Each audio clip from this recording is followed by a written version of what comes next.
Bai Yi is the leader of a proficient Awaken team called the Divine Core. Because magic exists in this world, demons and their caves appeared, which in turn caused those with special powers like Bai Yi to awaken. His team is the strongest in their organization, and they are on a mission to exterminate the Demon King, Belphegor. Belphegor is a triple S-class demon with 5 elements, making him a tough opponent. Bai Yi and the other warriors received their instructions from the gods. As they enter the cave, Bai Yi shouts to inform his squad that the mission has begun. This is the 100th high-level demonic cave the proficient team has challenged. His team includes Ling Yue, Han Xiaoling, and Lucian. Due to its predicted difficulty, the mission was designated an L-class purge operation, the highest rank. However, the team is excited for the mission, as they have been promised a vacation once they defeat Belphegor. In perfect sync, the team unleashes their powers on the attacking demons. Bai Yi leads the attack as they easily cut through the demons with swift and precise attacks. This is possible because all members of the Divine Core are L-rank warriors. Within a few minutes of coordination, the team clears the cave and kills the Demon King Belphegor. The team members excitedly talk about how easy it was. However, Lucian is skeptical about the operation. He feels it was too easy for an L-rank mission, and Bai Yi agrees. The intel he received stated the Demon King had 5 elements and a hidden skill. While he is analyzing what might be wrong, Ling Yue hugs him from behind, asking if he will treat them to a feast. Tired of her, he pushes her away while telling the team they are going to have dinner at their usual spot.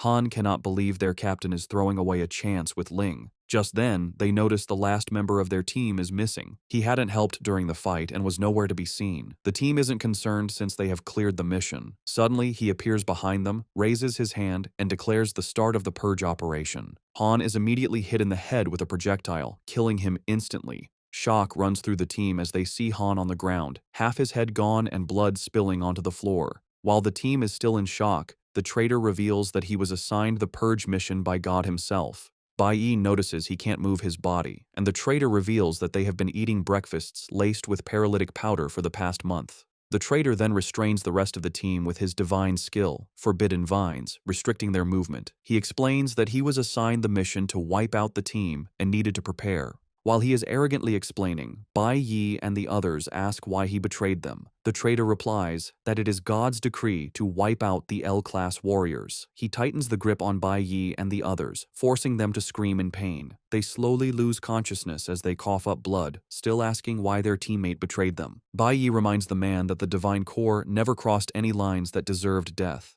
Since they followed all the rules, Bai Yi wants to know why they had to die.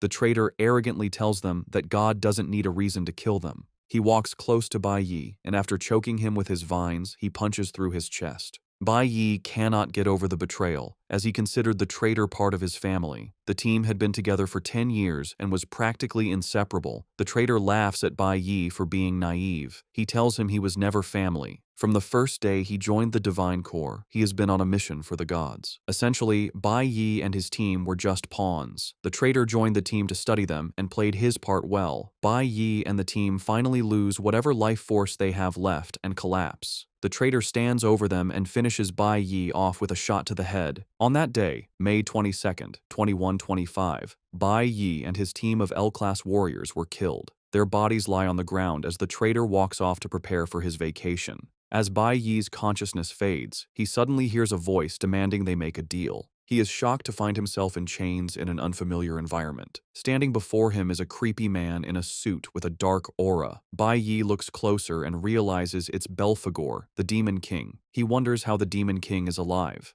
Belphegor teases Bai Yi, saying a high-ranking Demon King would not die that easily. They are in his soul domain, where the entire kingdom is his life force.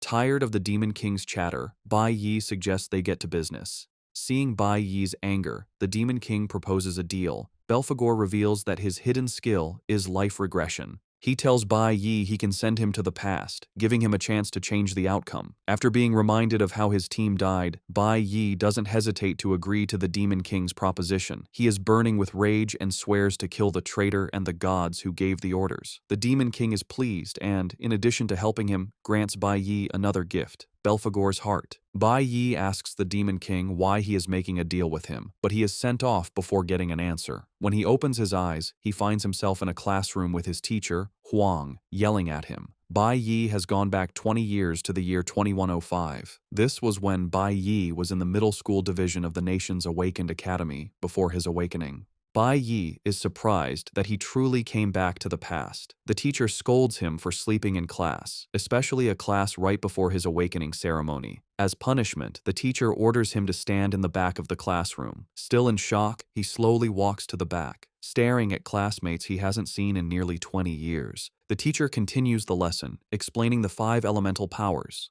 lightning, flower, cloud, nuclear, and stellar. A person can only have one element. The teacher uses herself as an example, stating she possesses the rare cloud element. She then adds that elements are divided into 3 categories based on how they bond with the body: combat, support, and special. She explains that each team comprises the 5 elements with different roles. The school's guild team is an example, consisting of a stellar mage, a cloud warrior, a nuclear bard, and a lightning assassin. The teacher commends the students for being rare and tells them that Awakening Day is the most important day of their lives. There are nearly 100 known awakened professions, ranked from dust, lowest, to celestial, highest, with ember and abyss ranks in between. The students have just one chance at awakening, and she lets them know the status they awaken with will determine their future. After class, the students prepare for the awakening. Bai Yi runs into a classmate he calls Four Eyes because of his glasses. Four Eyes is being bullied by an annoying student, Hong Xiang Sheng, an E-rank stellar assassin, which makes him popular among his peers. Bai Yi is not surprised, as Hong was always bullying people. Before Hong can bother Four Eyes any longer, the teacher appears. She tells Hong that school is not a place to bully and rob people. Hong arrogantly tries to change the story, telling the teacher that Four Eyes bumped into him and he was only taking money as compensation. He boldly tells Huang he would have gotten her fired if not for the fact that she is attractive. After he's done, he and his friends prepare to leave. Seeing Bai Yi in his way, he shoves him aside. Bai Yi doesn't react, but instead watches the teacher check on Four Eyes. Huang is a good teacher who cares for her students despite her tough exterior. Bai Yi remembers Huang helping him in his past life after he awakened. Just then, Huang is informed it is her class's turn for the awakening chamber. Like a mother, she tells her students to stay calm to avoid injuries. In this world, there are 2 awakening methods.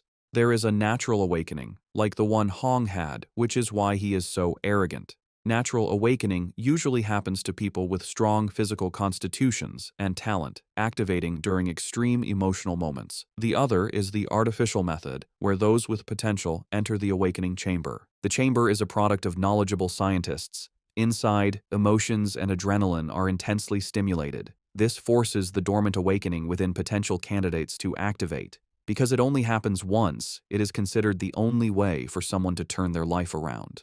Some of Bai's classmates entered the awakening chamber before him and received nice professions. One awakened with the blue tier profession, which is the amber class. Finally, it's Bai Yi's turn, and the teacher tells him to focus while inside. Bai Yi acknowledges her instruction and proceeds into the chamber. In his past life, Bai Yi awakened as an E-rank nuclear warrior, which is a dust tier class and considered the trashiest profession. His awakening back then led to constant bullying, and it wasn't until he reached S rank that he awakened the rarest type. Upon entering the chamber, Bai Yi expects to get a trash profession as usual. However, he is shocked when the system displays an error message. The chamber activates and detects 5 elements instead of the usual one. Bai Yi feels his insides burning as the system displays the Infinite Awakening message. The system informs him that he can choose any class from any of the 5 elemental types as his initial class. Bai Yi learns he can upgrade the other classes once his initial class reaches its maximum potential. He is shocked when he realizes he has been granted elemental accumulation. Apparently, he can choose new classes in the future, from dust rank up to the celestial rank, while maintaining their qualities. Bai Yi also has the chance to unlock the hidden rank above celestial. It dawns on him that he can do all this because of the Demon King's gift.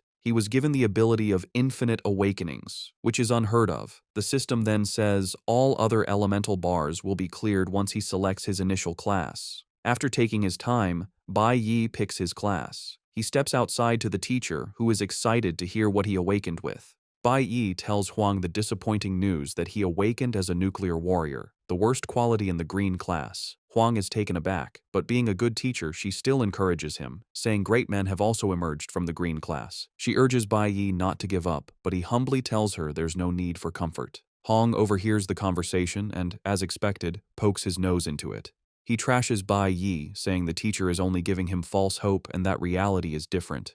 Huang reminds Bai Yi that the dust class means he is at the bottom of the food chain. Huang continues his arrogant behavior, telling Bai Yi that the gods choose the strong, while the weak are to be trampled. The mention of the gods immediately triggers Bai Yi, but he remains calm as Huang continues his nonsense. He reminds Bai Yi that he will have to sit in the back row in classes because that is how society works. Apparently, celestial ranks sit at the front, followed by the abyss, ember, and finally, the dust rank. Dust rank warriors are considered trash and can only do business with other low-tier ranks. Huang adds that there is no way for Bai Yi to change his fate through hard work, calling it a waste of time. Huang moves closer to Huang to talk trash to her, but Bai Yi has had enough. He grabs the coffee cup Huang is holding and spills it on his face. Huang is shocked, not believing what just happened. He angrily asks Bai Yi what he thinks he is doing, and Bai Yi replies that his voice is like noise to him. Bai Yi's actions and words are enough to get on Huang's nerves, and he decides Bai Yi needs to be taught a lesson.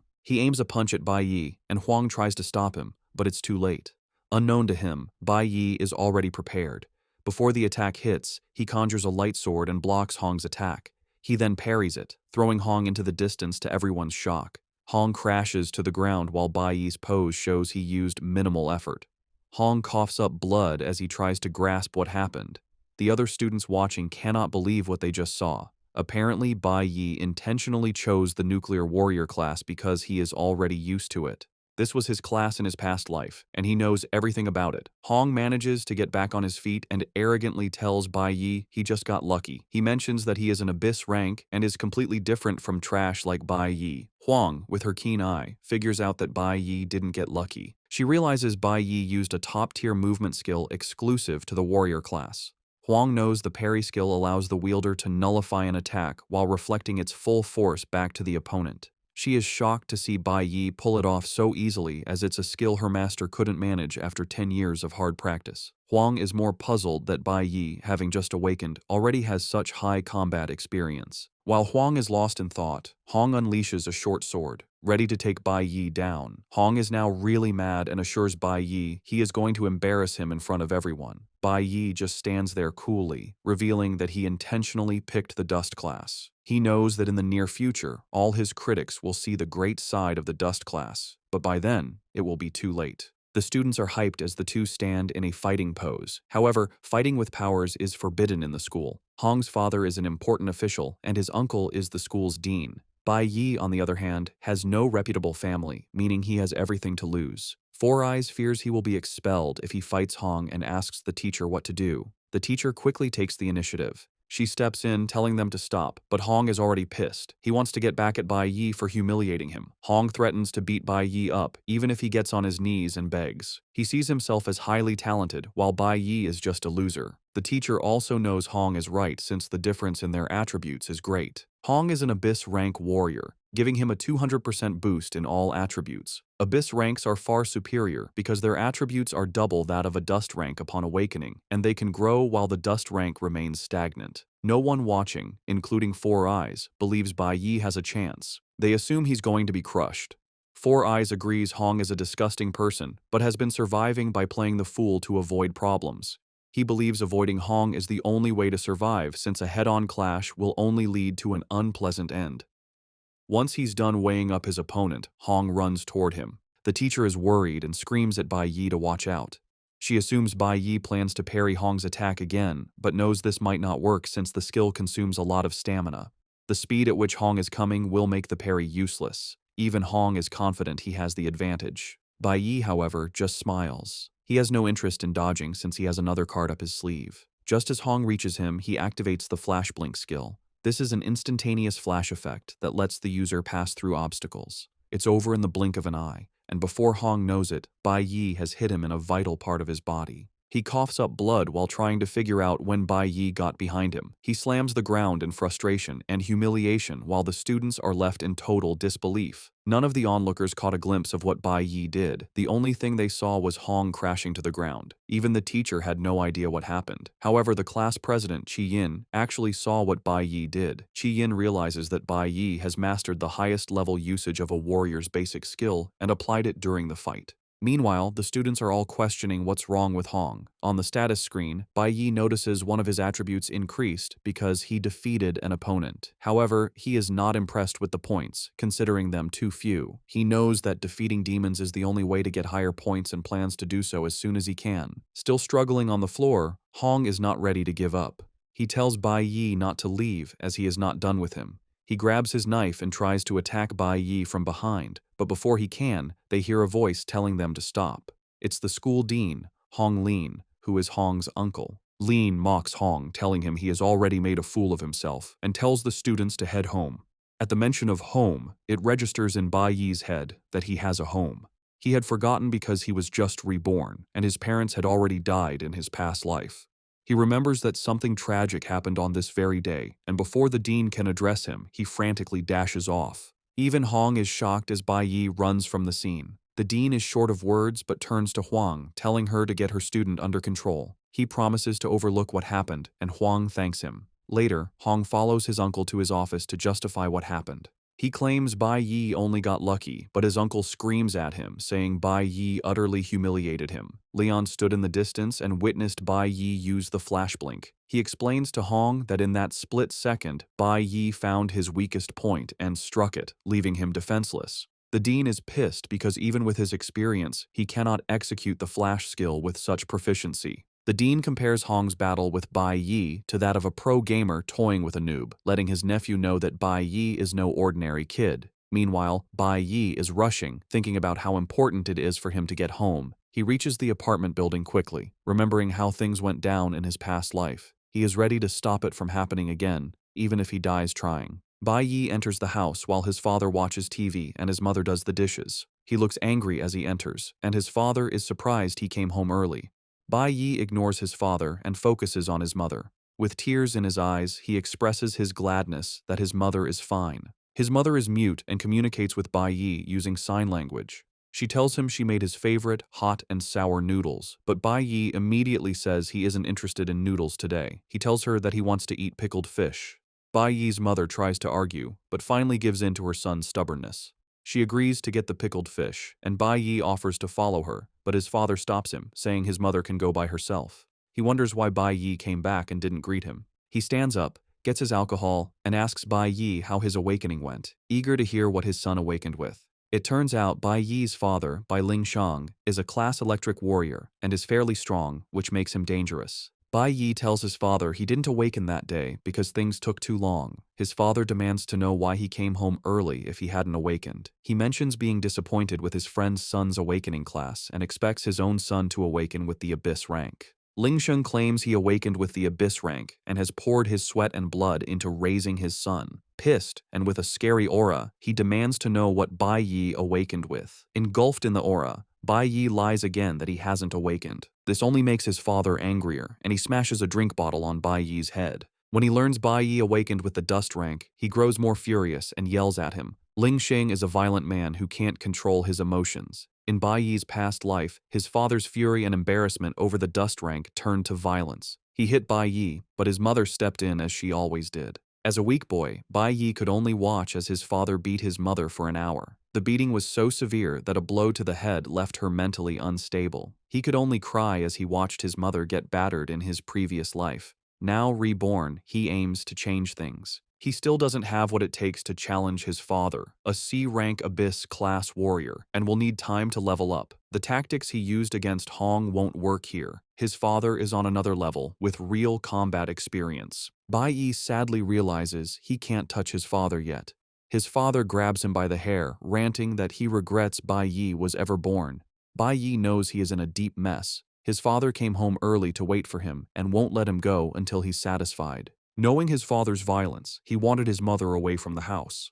Bai Yi is glad he got her out, but as he celebrates this internally, a blow lands on his head. Things worsen when someone enters the house. It is his mother, the very person he tried to keep from witnessing the violence. His mother is horrified to see Ling Sheng pounding on their son's head as he lies on the ground. She had rushed back as fast as she could to feed her hungry son, which explains her quick return. Bai Yi is terrified to see his mother, wondering if history is about to repeat itself. As expected, Ling Sheng turns his attention to the poor woman. In a flashback, Bai Yi sits in a prison cell. In his past life, he became the first person to advance from a green to a platinum tier. Because of this feat, his cellmate wonders why he was arrested and brought to a prison for those sentenced to die.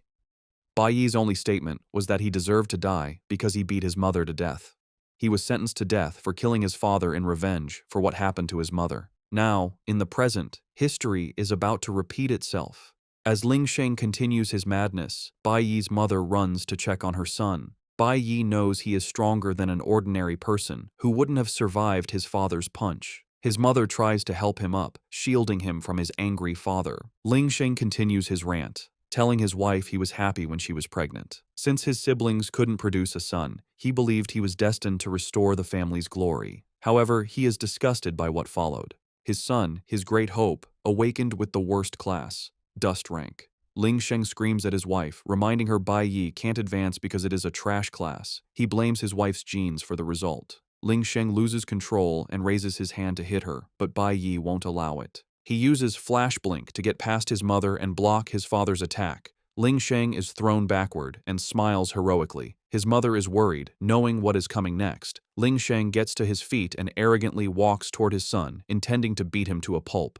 Bai Yi plans to use the parry attack, but before he can activate the skill, his father's punch breaks through his sword and hits his face. Bai Yi spills blood, bitterly realizing the huge power gap between them. Before he can breathe, another punch comes. He blocks it with his hands, but the shock still injures his ribs. Ling Sheng prepares another powerful strike to put his son in his place, mad that he has the guts to defy him. Bai Yi sees the punch coming, but can't dodge or block it. He only covers his head with his hands as the blow lands. Ling Sheng tells Bai Yi he deserves to die for awakening with a useless class. Yet, Bai Yi remains standing, unwilling to let history repeat itself. Seeing Bai Yi still up makes Ling Sheng angrier. He mocks him, asking if he thinks he's the real deal just because he awakened. Ling Sheng grabs a chair, ready to smash his son. Bai Yi's mother holds him as they brace for the hit. Just then, a commanding voice outside demands they open the door. Ling Sheng is disappointed by the interruption. Bai Yi's mother holds her son, relieved by the break. However, the knock is no surprise to Bai Yi, as he arranged it. Ling Sheng acts tough as he opens the door, but his attitude changes when he sees who is there. Two tough-looking men stand at the door and ask Ling Sheng what took him so long. The two men are inspectorate investigators, Liang and Chen Jin-woo. Liang is the red A-rank deputy captain, while Chen Jin-woo is a blue C rank. Ling Sheng is shocked to see them, and, while trembling, asks what they are doing at his house. Liang shows him a picture of a wanted criminal named Snow, asking Ling Sheng if he has seen him. Apparently, the office received a call that Snow was seen in the building, so the police are conducting a house-to-house search. Ling Sheng is relieved to hear that he is not the reason for their visit. He smiles, telling them he has not seen Snow. Since Snow is popular and always on TV, he assures them he would report it if he ever ran into him. Just then, Liang notices Bai Yi is in bad shape and asks Ling Sheng what happened. Ling Sheng lies that his son was careless and fell while buying groceries. He taps Liang on the shoulder, telling him not to worry about such trivial matters. Before he can finish, Bai Yi cuts in, telling the officers his father is lying. Bai Yi boldly states that his father hit him, which is why he is all bloodied. 18 minutes earlier, Bai Yi had used the apartment's phone booth to call the police, saying he saw Snow in the building. He knew they would not joke with any news concerning Snow, but he didn't expect them to arrive so fast. He is glad they came, as it bought him enough time. Ling Sheng tries to dismiss his son's words, lying that he doesn't have what it takes to beat his own son. However, Bai Yi counters with the truth. He tells the officers his father hit him in the head with a wine bottle and on the arm with a stool. Bai Yi continues pointing out where his father hit him, telling the officers they can evaluate his body for injuries. He takes it further by quoting their rule of law, stating that awakeners who cannot control their violent behavior and harm others are to be detained in the awakener prison for 15 days. The cops are shocked and impressed by how knowledgeable Bai Yi is. Ling Sheng turns to look at his son with contempt. With everything Bai Yi has said, Liang has no choice but to arrest Ling Sheng. The cops immediately grab him, and when he tries to reach for his son, they tell him to calm down, or they will use force. Ling Xing is grabbed out of the house, but he threatens to wipe his son out once he is back. Bai Yi ignores him and closes the door as he is dragged away. Once they are safe, Bai Yi's mother runs over to hug him. Bai Yi is relieved that he was able to save his mother. However, he has 15 days to get stronger and promises his mother that Ling Xing will never touch her again. Before his father was taken, Bai Yi managed to grab the key to his safe. He knows his father has something important inside, as this is how he climbed from E rank to C rank. Later, Bai Yi heads to the safe and unlocks it. The contents were a secret Bai Yi learned after his father died in his past life. He opens the safe and brings out a scary blade. Bai Yi plans to take on the demon caves using the blade. Since demon caves are the only way to upgrade his class, he knows he has no choice but to enter the labyrinth. However, there is a problem. The demon caves are under the jurisdiction of the gods, and only guild members can enter. The ones Bai Yi can currently enter are managed by the school. He can also access a hidden demon cave that he knew about from his past life. Soon, Bai Yi makes his way to the hidden demon cave, determined to surpass everyone as fast as he can. Meanwhile, in the inspectorate's detention room, officers talk about the snow sighting being a false alarm. They aren't mad, as they are always ready to check out anything related to snow. While they discuss, Ling Sheng tries to bribe them for his release. Liang is disgusted by Ling Sheng's behavior, especially since he was a guild member. The officers tell him things will get worse if bribery is added to his charges. They urge him to stay put for the night before being sent to the Awakener prison the next morning. Ling Sheng's rage is directed entirely at his son. Since Bai Yi knows his father will be out in 15 days, he is preparing to take on the demon caves to level up. Demon caves are another space parallel to their world, accessed by a door that appears out of thin air. Once discovered, they are mostly taken over by guilds because they house demonic beasts and ores, making them the best place for awakeners to improve. However, a team is usually required to enter since the caves are dangerous. The one Bai Yi is about to take on was only discovered 5 years later in his past. An F-rank cave requires 3 E-rank warriors, while an E-rank cave needs a 5-person team of 3 E-rank and 2 D-rank warriors. Bai Yi is confident the cave he is about to challenge is an F-rank. The demon caves are known to be dangerous, but since Bai Yi has no other choice, he must take on the cave by himself. He knows why he needs to get stronger as soon as possible. Armed with the weapon from his father's safe, he proceeds into the demon cave. The area is filled with ice and snow, and Bai Yi figures he is in the domain of a cloud-type magic beast. As he strolls through the domain, he soon runs into a sleeping ice bear. In front of it are human skeletons, showing that others might have entered before. While he is looking around, a bloodthirsty forest wolf appears and almost gets him. The E-rank wolf is still stronger than Bai Yi. Bai Yi leaps backward to avoid the wolf, but it comes at him again. He is able to block the wolf's teeth with the blade. Bai Yi then goes on the attack, taking down the wolf with a single slash. This is possible thanks to the A-rank weapon he is wielding. It is a weapon not available on the market, which is why his father kept it hidden. With this weapon, Bai Yi can close the skill gap between him and the beasts. The weapon is known as the Hunwu blade, made from Hunwu stone. It is so powerful it cuts through iron like butter. However, even with the weapon, Bai Yi knows he needs at least 4 strikes to take down beasts because of their defense. He casually teases about how he misses being an L-rank awakener. He learns he needs to defeat 20 wolves to upgrade a level on his skill set. Since he is fighting in an ice area, his cloud element will receive the upgrades. It will take him 10 upgraded levels to move from E rank to D rank. Soon, Bai Yi is surrounded by a pack of wolves attracted by the smell of blood. This is a perfect, yet dangerous opportunity to level up. The wolves gang up on him, but he relies on 2 skills: dodge and counterattack. He maneuvers his way around without taking damage while dealing damage to the beasts. He takes down the first pack, with each kill giving him 52 experience points. He also acquired Wolf's Fangs. After taking out the pack, he has the Wolf King to deal with. Using his agility, he delivers several cuts to the wolf's body, giving it no chance to heal. The Wolf King dies, and Bai Yi earns 56 points for the kill. Because he defeated the Wolf King, he also earned a Snow Wolf Diamond. After clearing out the first pack, Bai Yi has enough experience to upgrade to D rank. He also earned 12 attribute points and allocates them as he sees fit. He notices he is already tired after taking out just 20 wolves and is not impressed with how weak E-rank bodies are. He also knows he needs a dimensional backpack to store his loot. Bai Yi admits that taking on a demonic cave solo is difficult. The snow wolf diamond he earned is a durable jewel used to craft special weapons and is expensive on the market. He knows the only way to access a high-tier demonic cave is to join the Divine Core. Since awakening schools are under the guilds, they often send representatives to scout prospective warriors. It is every student's dream to graduate and join a guild. But if a student is kicked off their team, their career is likely over, which is what happened to Bai Yi's father and why he is stuck at C rank. Looking at his current situation, Bai Yi realizes he will burn even more stamina taking on the beasts alone. He is already exhausted. Before he knows it, another pack of wolves appears. He decides to use a trick he has up his sleeve. He runs, and the wolves follow. He leads them into a forest where he cuts down trees to give himself space.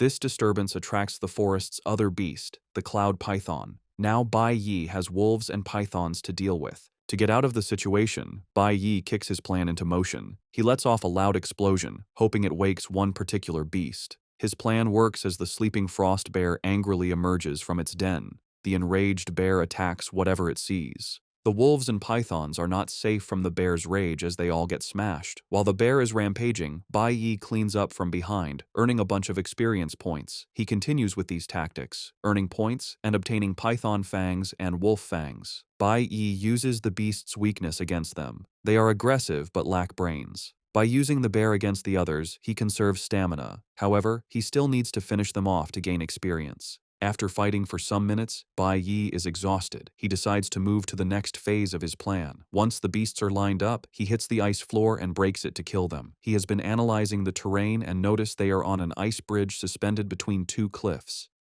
This brilliant plan takes out almost all the beasts in one go. Bai Yi is exhausted but still needs to handle the frost bear and the remaining wolves. The system unlocks a new title for him, 1 against 100. With this title, his stats increase by 10% when fighting multiple enemies. However, Bai Yi is not worried about the frost bear yet. He knows every cave has a final boss and expects it to show up. He has caused enough chaos and wonders why the boss hasn't appeared. Suddenly, an ice spell hits the area. Before he can react, he and the beasts in front of him are hit. Bai Yi realizes his assumption was wrong. The final boss had already awoken and was waiting for the perfect moment when everyone was exhausted. Bai Yi and the beasts are gathered in one spot, making it hard to escape. The spell hits him, and his legs are already frozen. He realizes the ice bridge was part of the boss's trap. The boss put everything in place to show up and reap all the rewards. It dawns on Bai Yi that the cave's final boss is intelligent. The final boss is the Kalen demon monkey, which also has other apes as guards. Almost all of Bai Yi's body is covered in ice, preventing movement while the demon monkey wears an evil smirk. Apparently, the cave is a high-risk one that requires a group of E-rank warriors. With his body completely frozen, Bai Yi fears he might go into hypothermia, which would be his end. The monkey boss raises his hand, points at Bai Yi, and orders his monkeys to attack. Realizing he is trapped, Bai Yi resorts to using the parry skill. Since the parry skill requires precise timing, Bai Yi waits until the hit is about to land. He activates the parry and shatter skills, breaking the ice and blocking the incoming attack. Though temporarily free, Bai Yi knows he is in trouble because he has drained a big chunk of his stamina. The shatter skill lets an awakened use all their energy to break free from control effects, but it consumes a large amount of stamina. Bai Yi figures the demon monkey will need time before using an ultimate skill again, and he must kill it before then. The demon monkey then orders the ice bears and wolves to attack Bai Yi. Since the nucleo element has issues against the cloud element, Bai Yi knows his chances of winning are low. He is low on stamina and getting exhausted. The demon monkey sits like a proper villain while ordering his minions around. Bai Yi knows he will die if more beasts show up. While trying to think of a way out, he is attacked by one of the monkey beasts, which tries to smash him with a club. Bai Yi only manages to block the attack but is pushed back, his knee scraping the ice floor as he tries to maintain balance. The sudden attack causes Bai Yi to lose all his strength, putting him at a serious disadvantage. The ice bear's constant screaming weakens him further. One bear throws an ice boulder at Bai Yi, but he manages to cut it down. However, the cold doesn't help as his stamina has almost hit 0. Once the demon monkey notices Bai Yi is nearly drained, he uses another ultimate skill, the Ice Storm. Bai Yi is shocked, not expecting the monkey's ultimate to have such a fast cooldown. His eyes light up in horror as he stares at the incoming attack. This reminds him that in his past life, he faced life-or-death situations and developed a sense for recognizing opportunities. Bai Yi figures that in his current state, he has 2 options. He can stay and fight, but since his stamina is at its limit and he continues to take damage, he will not survive. The second option is simple: run away. Bai Yi wastes no time picking option 2 and leaps off the cliff. However, the demon monkey hits him with an ice spell that catches his feet, causing him to lose balance and fall instead. With ice formed around him, Bai Yi crashes into the river below. While he is fighting for his life, his mother enters his room back home. She thinks Bai Yi is still sleeping but is shocked to find the room empty. Bai Yi had left home the day before, a Friday, and now it is Saturday. His mom finds a note from her son saying he went to a friend's house. Bai Yi urges her not to worry, but the note only makes her more anxious since she knows he would have told her in person instead of leaving a note. She wonders what is going on with him since he has been acting differently since the day before. The woman is uneasy with several things running through her head. Back in the dungeon, Bai Yi survived the fall. Jumping off the cliff was also part of his plan. He remembers that nearly 100 beasts fell into the river when he broke the ice bridge earlier. However, he only got rewards for 40, which means the others survived. Bai Yi coughs in pain as he drags himself out of the cold river. Though he survived, he is running on very low stamina. He is suffering from blood loss, low temperature, and is in a completely weakened state. His body is also severely damaged from falling from a high place. Without a doubt, Bai Yi knows he is at his limit. As he lies there, he wonders if this is truly the end. Before he knows it, he is surrounded by beasts like the ice bears, ready to finish him off. As they get closer, Bai Yi reminisces. He remembers his time with the divine core, the good moments with his teammates, and his mother's care. He also remembers his father's wickedness and the pain of the traitor's betrayal. A voice in his head tells him this is the end. This is enough for Bai Yi to clench his fists and decide it is not over. He manages to stand up. Just as an ice bear is about to finish him, he raises his hand and stops its giant teeth from closing in. Bai Yi is determined that the bad things from his past life will not be repeated. He has already died once, losing everything. This time, he plans to turn it all around. With newfound determination, Bai Yi smashes the ice bear and throws it into the distance. He lets out a cold breath and grabs his short sword again. His desperate attempt triggers something that can push for a class advancement. Bai Yi stands with a yellow aura swirling around his body, surrounded by monsters. His decision to solo a dungeon and face dangerous beasts was to make himself feel the desperation from his past. This feeling triggers an adrenaline rush, which he hoped would cause a class advancement. Though he almost died, he didn't meet the conditions. However, instead of a class advancement, he learns a new ultimate skill: Nucleo Holy Swordsman. It is well ahead of its time and level. While he didn't advance his class, the skill will be very handy. With this skill and adrenaline, Bai Yi is brimming with energy. He points his sword at the beasts, telling them it is time to be wiped out. One beast moves, and the others follow. Bai Yi remains unfazed and prepares his short sword. As they get closer, he unleashes a swirling, dangerous speed attack called Sanctuary that cuts through all the surrounding beasts in one slash. He cuts them down as notifications pop up, telling him he has defeated ice bears and forest wolves and showing the experience points acquired. After taking out the monsters, he acquires items like Icefield Beasthide, Proud Barebone, and Bloodtooth. The Sanctuary skill clears his fatigue and restores his lost stamina. In addition, Bai Yi gets an upgrade and obtains the Icefield Wanderer title. This provides resistance to cloud element creatures plus a 100 damage reduction, which is exactly what he needs. Bai Yi stares at the top of the cliff, promising to wipe out the rest of the beasts, including their boss. With the flood of experience points, he upgrades to level 9 of the E-class. Bai Yi immediately activates the Icefield Wanderer effect to resist the cold. The Sanctuary skill also allows him to store damage from attacks and then release it on a group of enemies at once. However, he can only use this after taking a lot of damage. He is thankful that the skill restored his stamina. Bai Yi then remembers he needs to finish quickly and return home before his mother worries. He climbs the cliff and makes his way to the demon monkey boss's palace. The demon monkey is protected by ice beasts, but Bai Yi doesn't care and bursts into the palace. After taking out more beasts, he is now at the last level of the E-class, level 10. Meanwhile, it is now 11:00 p.m., and Bai Yi's mother is seriously worried. She has prepared food, but she is left to wonder where her son is. She prays that he is fine. Now, in the boss's palace, Bai Yi takes out the ice bears guarding it and is left to fight the boss's personal guards, the scary monkeys. The monkey boss looks unafraid and orders his guards to take Bai Yi out. One monkey jumps at Bai Yi, but he simply blocks and then easily slices it in half. The monkey boss sees this and realizes things might be dire. He angrily unleashes his ultimate, the Ice Storm Assault, but it has no effect on Bai Yi, who is now immune. Bai Yi dashes toward the monkey boss. In desperation, the boss raises his staff, activating a spell that causes the jewel on it to glow. This puts the other monkeys in a hyper mode, but Bai Yi doesn't see them as a threat. He only sees them as beasts he needs to kill to reach D class.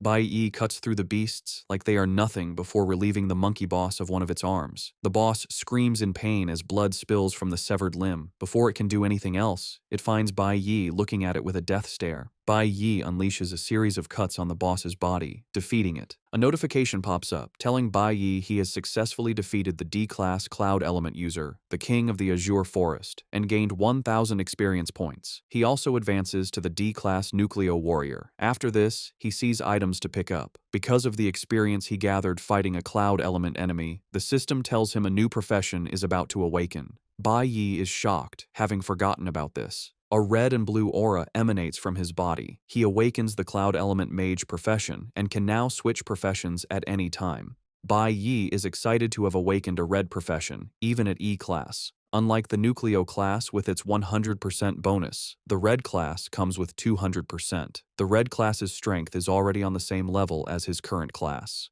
Bai Yi then picks up the mage weapon, the Stone of Magic, and finds a magic pouch that can hold 20 items. While he loots, the remaining beasts can only watch. After he is done, Bai Yi looks up and realizes some beasts survived. Since he just awakened a new profession, he decides to try it on them. He switches to mage mode, a red aura coming from his eyes as he prepares to annihilate them. It is now 5 a.m. the next morning, a Sunday. Bai Yi's mother hasn't slept and is sitting in the living room hoping for her son's return. Just then, Bai Yi opens the door, and she immediately stands up. Bai Yi enters, smiling, apologizing for making her worry. His mother runs over and hugs him tightly while crying. Bai Yi is shocked to see she has been waiting for him and hasn't eaten. He then tells her he has good news. While leaving the dungeon, Bai Yi gathered valuable items thanks to the magic pouch he found. After leaving, he meets an ore broker. The broker offers to buy the ore for 800, but Bai Yi counters with 8,000. This shocks the broker. Bai Yi doesn't argue and just takes the ore back. The broker is forced to increase his bid to 2,000, but Bai Yi counters again, demanding 5,000. The broker proposes 3,000 as his final offer. As he says this, Bai Yi starts increasing the price, and it quickly appreciates to 7,000. The broker is still arguing, but when he realizes Bai Yi won't stop, he quickly agrees to take the ore for 7,000. Since Bai Yi is experienced with brokers from his past life, he knows how to deal with them. From the money he got selling the ore, he rents an apartment for his mother. In his past life, his mother fell from one problem to another, but now, Bai Yi just wants to take care of her and make sure she enjoys herself. He concludes the apartment deal in front of his mother, shocking her with the high price. By 8 p.m. that Sunday, they settled into the new apartment. Bai Yi is happy to see his mother smiling, as it has been a long time since he saw her with such an expression. Even with a new apartment and moving up from E to D class, he knows he can't let his guard down because of his father. Bai Yi wants to settle the issue with his father before going after his main target. He then wears a magic stone on his right arm that increases an area of effect magic by 50%. At the same time, Hong is training hard to surpass his limit, jumping from one labyrinth to another without rest. Even when his sister tries to convince him to rest, he slaps her hand away. Hong is prepared to do anything to stay on top. Elsewhere, an unknown person checks the list of newly awakened students, disappointed by the lack of exceptional talent. The next morning at 7:30 a.m., Bai Yi's mother had prepared food for him. Bai Yi is shocked to realize he is running late. He asks why she didn't wake him, and she replies that he was resting so well she couldn't bear to disrupt him. She pats him on the head, urging him to eat slowly. With his mother's comfort, Bai Yi calms down, realizing it has been a long time since he slept peacefully or had an unhurried breakfast. Just then, his mother asks if there is anything he wants, like a toy or a book. Bai Yi is surprised by the sudden offer of gifts. His mother reminds him that his birthday is next Friday, June 5th. It dawns on Bai Yi that she is right, but he totally forgot, as it's been too long since he last celebrated. After his mother died in his past life, no one celebrated his birthday again, and he gradually forgot about it. As he eats, Bai Yi racks his brain to think of anything he wants, but is left confused since he already has what he truly desires. His next and most important goal is to kill the traitor who caused his and his team's death. When Bai Yi gets to school, he learns they are preparing for the combat simulation. The teacher stands before the newly awakened, telling them about it. He explains that the academy is supervised by the Divine Guild, who will be watching their every move. The combat simulation is the best way to impress them. He tells them it will serve as the school graduation assessment and will be broadcast live. The best performer will get to participate in a training camp with the high school division. The camp happens only once a year and is the best opportunity to connect with the Divine Guild. The school usually organizes the best students from middle and high schools to travel together to the Shanghai Nation, where the Divine Guild headquarters is. Bai Yi remembers the Shanghai Nation as where he met his master and where the traitor was born. However, the traitor never met his master since he joined the Divine Corps after him. Bai Yi knows he must get high scores in the assessment to get into the training camp, giving him more chances to find the traitor. The simulation battle is this Friday, 4 days away. While some are excited, people like Four Eyes are worried because it takes place inside a real labyrinth. The teacher then points to the training room for their first session, physical conditioning in the gravity room, where everyone must start with 10 sets of shuttle runs. Surprisingly, Bai Yi walks up to his teacher, saying he doesn't want to use the recommended training room. This shocks the teacher and the other students. The teacher tells Bai Yi not to get ahead of himself just because he defeated Hong, believing he is trying to skip training. But Bai Yi clarifies that he wants more specialized training. The teacher is confused and asks if Bai Yi is insinuating there is a problem with his methods.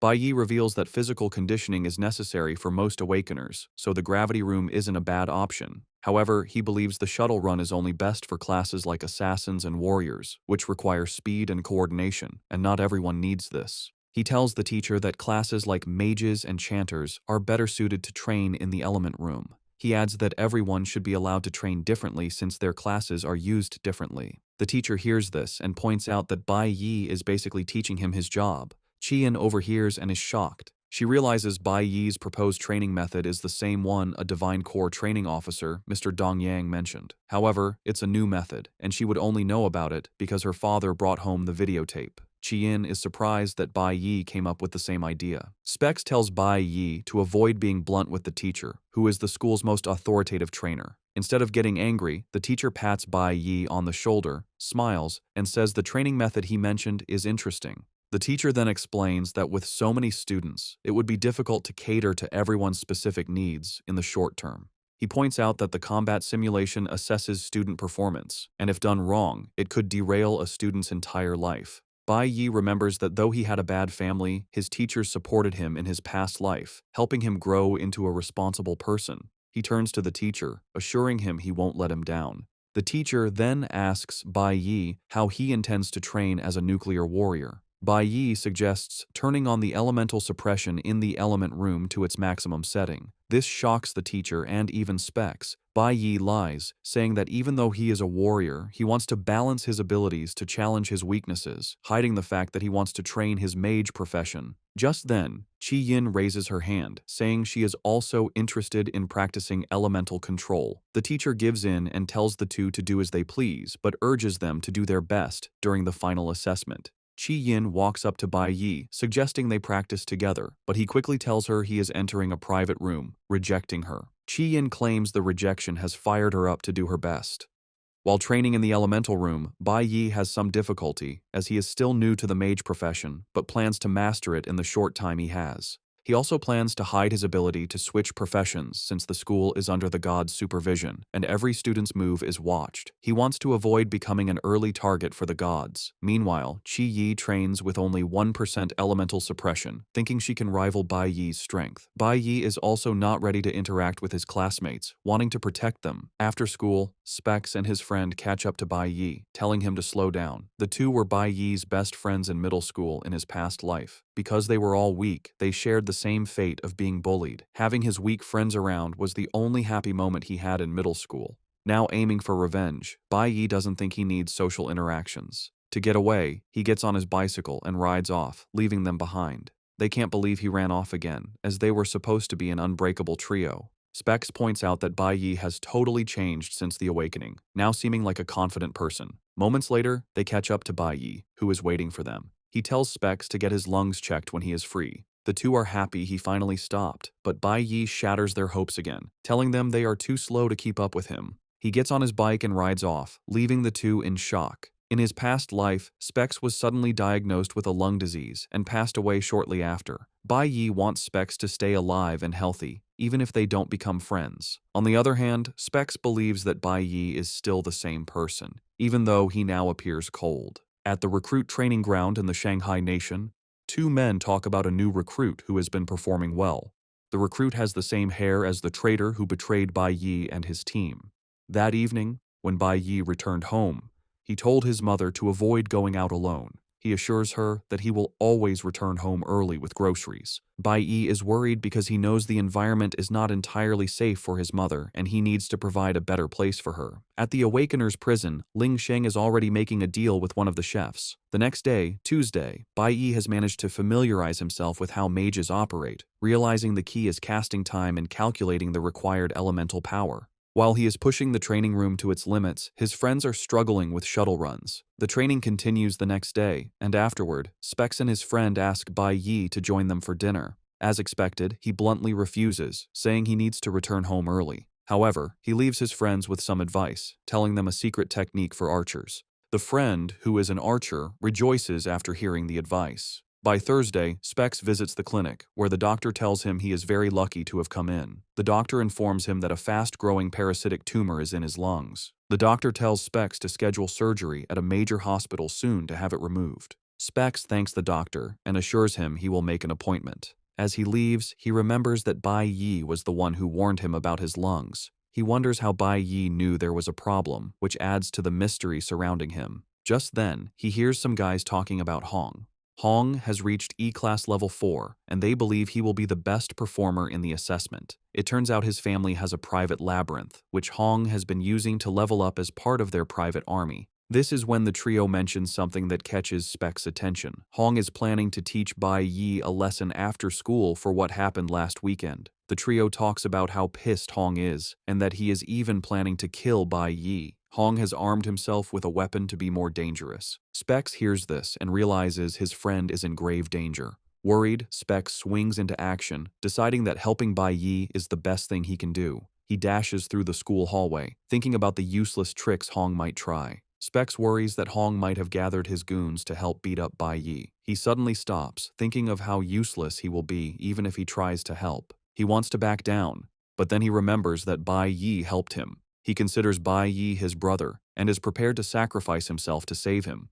Specs makes his way to the school armory and breaks the lock to get in. He is conflicted about breaking the rules but can't get the idea that Bai Yi saved him out of his head. He pushes open the door, prepared to die to save his friend. He checks out the weapons on the rack and picks a giant axe. Suddenly, he hears Qi Yin's voice behind him asking why he is breaking into the armory. Specs wants to stay quiet, but Qi Yin presses him, asking what is wrong since he looks like he's in a hurry. Specs then screams at Qi Yin that he needs to go save Bai Yi's life.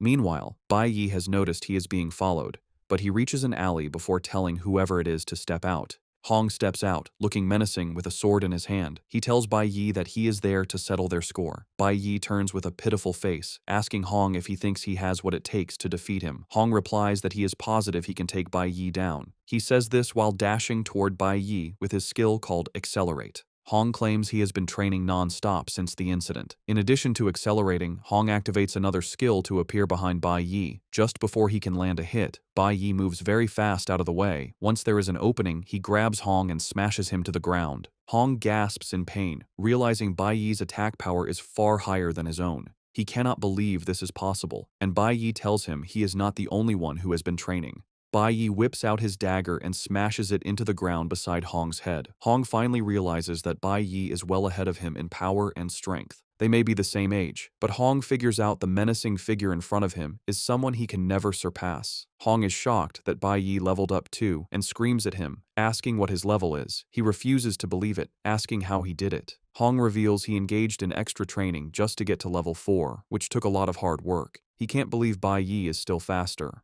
Bai Yi smiles when Hong mentions how hard he has been training. Bai Yi simply asks him if he has died before. With a knife to his throat, Hong tells Bai Yi to just kill or torture him. Hong believes Bai Yi has been looking down on him, and Bai Yi admits this. However, he assures Hong that he doesn't actually hate him that much. Bai Yi is impressed that Hong followed him and didn't ambush him or call his friends to gang up on him. Bai Yi understands that Hong was just trying to test his own strength. Hong screams at Bai Yi to kill him now or risk dying at his hands later. He doesn't want Bai Yi to pretend he can see through him. Bai Yi thinks again and tells Hong he is taking back what he said about not hating him too much. Meanwhile, Specs and Chi Yin have arrived but are hiding and watching. They are surprised to see Bai Yi has handled the situation without their help. They see Bai Yi sitting on Hong like he is a nobody, and Hong isn't even moving. Bai Yi then tells Hong that he has a deal for him. He lets Hong know there is a way for him to get stronger, but in return, he has to do something for him. The next day, Friday, is the assessment day. The teacher tells the gathered students that it is time for the combat simulation. He explains that even though it is a simulation, they will enter a real labyrinth. Although most of the labyrinth's power has been sealed, there are still dangers. The teacher urges them to act according to their capabilities since there are many dangerous monsters inside. To ensure the students are safe, high school students have been assigned to guide them. The seniors will not fight, but are expected to intervene in the face of danger. A team of 4 to 5 people will be formed with a senior student leading them. They can choose between E-class and F-class dungeons. However, the E-class dungeons are much more difficult, and the teacher urges them not to try one if they don't have the strength. He adds that failing the challenge will result in the loss of academic credits, showing how important it is. After giving the instructions, the teacher tells them to start choosing their dungeon level. He asks the students to raise their hands if they want to challenge the E-class dungeon. A total of 8 students, including Chi Yin and Hong, raised their hands for the E-class dungeons. Specs is surprised that some students are crazy enough to take on the dangerous dungeons. Out of 180 students, the teacher announces that 8 have volunteered. He lets them know the rest will be randomly distributed to the F-class dungeons. However, Chi Yin notices that Bai Yi didn't raise his hand. Just then, Bai Yi walks up to the teacher, saying he would like to challenge the school's D-class Spirit Jade dungeon. Everyone is stunned when Bai Yi makes this declaration. When Bai Yi declared he would challenge the school's D-class Spirit Jade dungeon, a shocked silence filled the room. His teacher stared, speechless at the absurd request. Among the stunned students, Hong Qiansheng and the class president, Chi Yin, looked on in disbelief.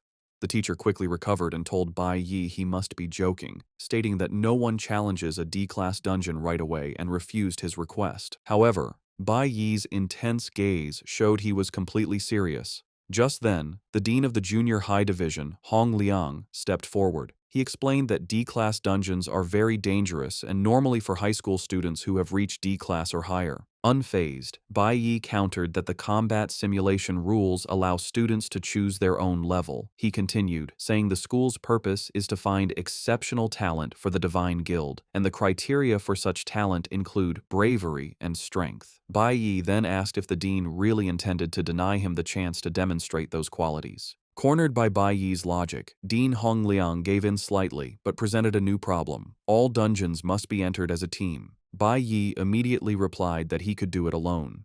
This angered the dean, who declared that solo entry is forbidden by school rules to ensure student safety. Just as the situation hit a stalemate, Chi Yin raised her hand and confidently announced she would also choose the D-class dungeon, her face looking determined. Dean Hongliang, clearly agitated, questioned Chi Yin's decision, asking if she had lost her mind and worrying how he would face her father if she got into trouble. Chi Yin stood her ground, explaining that she also wanted the highest possible score and was eager to test her abilities. With a confident wink, she turned to Bai Yi and offered to team up. To her complete shock, Bai Yi bluntly refused, saying he planned to clear the dungeon by himself. Before Chi Yin could react to being rejected again, the teacher stepped in, placing a hand on both of their heads. He stated that Bai Yi's refusal was invalid, forcing them to form a team. The dean, sighing in frustration, reluctantly agreed, muttering about how arrogant the new students had become.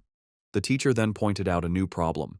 Since their team only had 2 people attempting a dangerous dungeon, it was unlikely any senior students would volunteer to supervise them.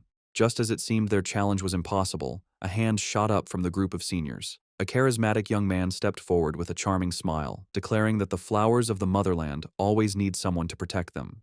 The teacher's expression turned to relief, and he told the volunteer that with him there, he could finally rest easy. Chi Yin, now next to Bai Yi, recognized the senior who had volunteered. She told Bai Yi his name was Zeeling and mentioned he had almost joined the prestigious Ultimate School team. As Zeeling approached them with a smirk, Bai Yi wondered who this person was and what that team even was. When Zeeling was in front of him, Bai Yi simply stated that he had never heard of him. This comment amused Zeeling, who thought to himself that Bai Yi was just an ignorant peacock, eager to show off without understanding his limits. With the final team ready, the teacher addressed all the students. He announced the teams were assigned and the combat simulation was officially beginning, creating a large, glowing red portal. He explained their progress in the dungeons would be live-streamed by professional drones, monitoring their every move. With a final word of encouragement, he urged them to do their best and see who would get the highest score.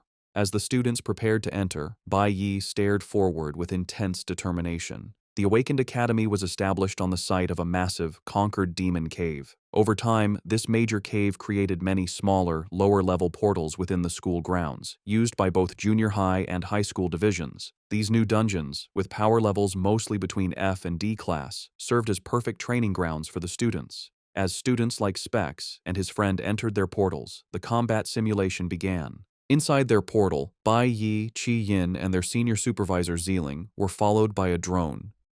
Bai Yi was aware the simulation was being broadcast and that his every action was recorded. He knew he had to control himself and not reveal all his trump cards, especially when facing unknown threats, thinking of the gods who were watching. His reason for choosing this challenge was clear. The Spirit Jade dungeon held something he desperately needed. The team arrived in a dark forest, standing on a cliff's edge. At their feet were the remains of a thorny vine, glowing with faint green energy, evidence of their first victory. Zeeling confidently stepped between Bai Yi and Qi Yin. He told them not to worry, as he would protect them, boasting he had experience clearing even unsealed D-class dungeons with other powerful Awakened. As they went deeper into the forest, Qi Yin asked Zeeling how strong the monsters in a D-class dungeon were. He explained their levels range from E5 to D5. However, since the school's dungeons have their strongest beasts sealed, it was unlikely they'd face a true D-class monster, and there wouldn't be a boss. He added with a grin that they shouldn't underestimate high-level E-class monsters, as their attack power and speed can be strong. He reminded them that as new students, they were still just small fries, and Qi Yin nodded in understanding. Zeeling then turned to Qi Yin, promising to find low-level monsters for them to farm points and assuring her he wouldn't let her get hurt. As he was speaking, he noticed Bai Yi had walked far ahead, a strange green aura glowing around him. Zeeling paused, puzzled by Bai Yi's action. He called out, warning Bai Yi not to run so far ahead in case he angered a monster. Bai Yi stopped and turned back, bluntly telling Zeeling he was being too noisy, which left the senior speechless. With a confident smirk and glowing eyes, Bai Yi told Zeeling to just stay back, as his help wouldn't be needed. Zeeling and Qi Yin could only stare as Bai Yi continued ahead, taking the lead. The view shifted to the livestream camera, showing the trio as the official broadcast for this year's combat simulation began. Back at the academy, large screens were set up for students and staff to watch the combat simulation live streams, showing the progress of the teams in the dungeons. The scene then shifts to a private room with a plaque that reads, "Ultimate School Team." Inside, a young man with green hair, the team's vice captain, was on a call. He urged the person he called captain to watch the broadcast, mentioning it was interesting this year. With a smirk, he pointed out that a junior student had chosen to challenge a D-class dungeon. A woman's voice responded, her face hidden in shadow, asking what profession the student had awakened as. The vice captain explained that this was the most fascinating part. The student was a nuclear warrior, one of the worst professions available. Intrigued by this reckless confidence, the mysterious captain stated that she wanted to watch and see what gave this student such audacity. The story shifts to show the other student teams in their own challenges. In a sealed F-class dungeon, Specs was panicking, screaming for the monsters to stay away while waving a tambourine. His team was battling F-class flame bats and fierce bats, with his teammates in close combat while he provided support from the back. A senior student supervising his team told him not to be so tense, reminding him his role was to provide buffs from a safe distance. Specs, however, was still terrified, exclaiming how frightening even the lowest-level F-class monsters were. Meanwhile, in a sealed E-class dungeon, the threat was greater. Teams were facing packs of fierce fangs, wolf-like beasts crackling with elemental energy. Hong Qinsheng's team was struggling, with several members wounded on the ground. A healer tended to one of the injured, asking if he was all right. Seeing his team in trouble, a determined Hong declared that if they couldn't handle it, he would take on the beasts himself. Fueled by his rivalry, he charged at a fierce fang, shouting that he would absolutely surpass Bai Yi. A red status window appeared as he struck, showing a skill that boosted his strength, critical hit rate, and lifesteal, pushing him to his limit.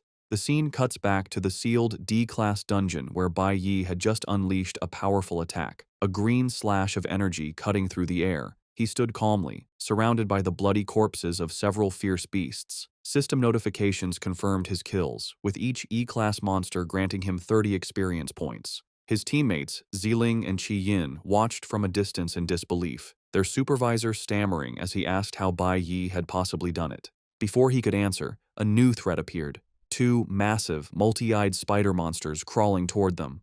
Unfazed, Bai Yi simply explained to Qi Yin that the monsters here were sealed and had only half of their power, which was why they weren't too difficult to handle. Qi Yin, still in awe while watching him wield the large blade from his father's safe, argued that even at half strength, he had fought many opponents at once. She admitted that she was still a long way from reaching his level. As he turned to face the next challenge, Bai Yi told her it was pointless to compare herself to others. With a calm and focused expression, he advised her to concentrate on improving herself. Amused by Bai Yi's blunt words, Qi Yin smiled brightly, clutching her spellbook as she declared that she would do her best. Ziling, however, watched from the side with a scowl, fuming that this arrogant junior was stealing the spotlight. He stepped forward, trying to reassert his authority by reminding Bai Yi that this was a D-class dungeon and he shouldn't get overconfident.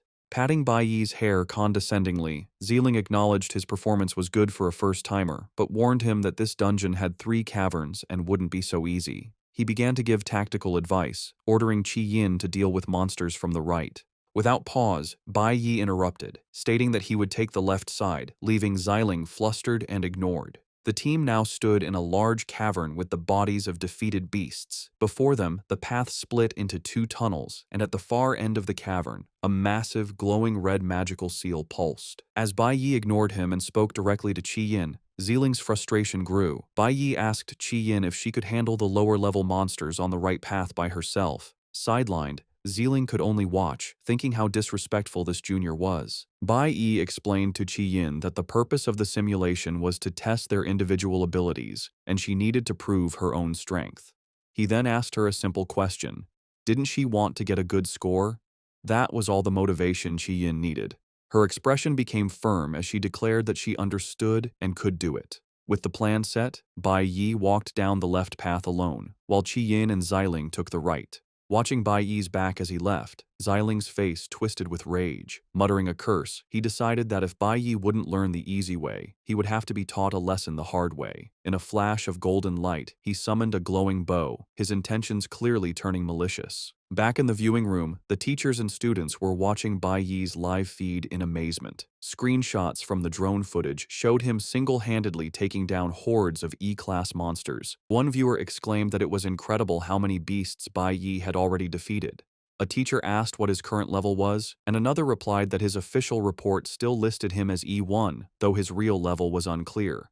The group guessed he must be at least E3, or maybe even E4 by now. Meanwhile, Bai Yi was facing the giant spider monsters on his path. The teacher who had supervised the awakening ceremony explained to his colleagues that Bai Yi's decision to send Qi Yin to the right wasn't random. He had smartly observed the elemental matchups, sending the flower element user, Qi Yin, to face the stellar element monsters, giving her a natural advantage. The teacher praised Bai Yi's smart decisions and impressive tactical awareness, even during a high-pressure test. Recalling Bai Yi's promise not to disappoint him, the teacher smiled with pride, realizing the boy wasn't just bragging. He looked at the screen with interest, wondering what else his student would do. The scene then confirmed the teacher's analysis from Bai Yi's point of view. He had indeed noticed earlier that the stellar-type beasts were mostly coming from the right-hand cave. Knowing they were also a lower level, it was the perfect challenge for Qi Yin, who had the elemental advantage. Following her path, Qi Yin found herself facing a massive, beetle-like monster with glowing purple markings. The creature charged at her fiercely. Reacting quickly, she slammed her hand to the ground and cast a spell, shouting, "Vine Wall!" Thick, thorny vines shot up from the earth, wrapping around the monster and holding it. Despite the successful spell, Qi Yin's face showed great effort and determination as she prepared her next attack, screaming for another wave. With another fierce cry, Qi Yin commanded the thorny vines to tighten. They squeezed the massive beetle monster, crushing its shell, drawing blood, and inflicting a deadly poison effect. The creature fell, defeated. A system notification confirmed her successful kill of the E-Class Starbug and awarded her 30 experience points.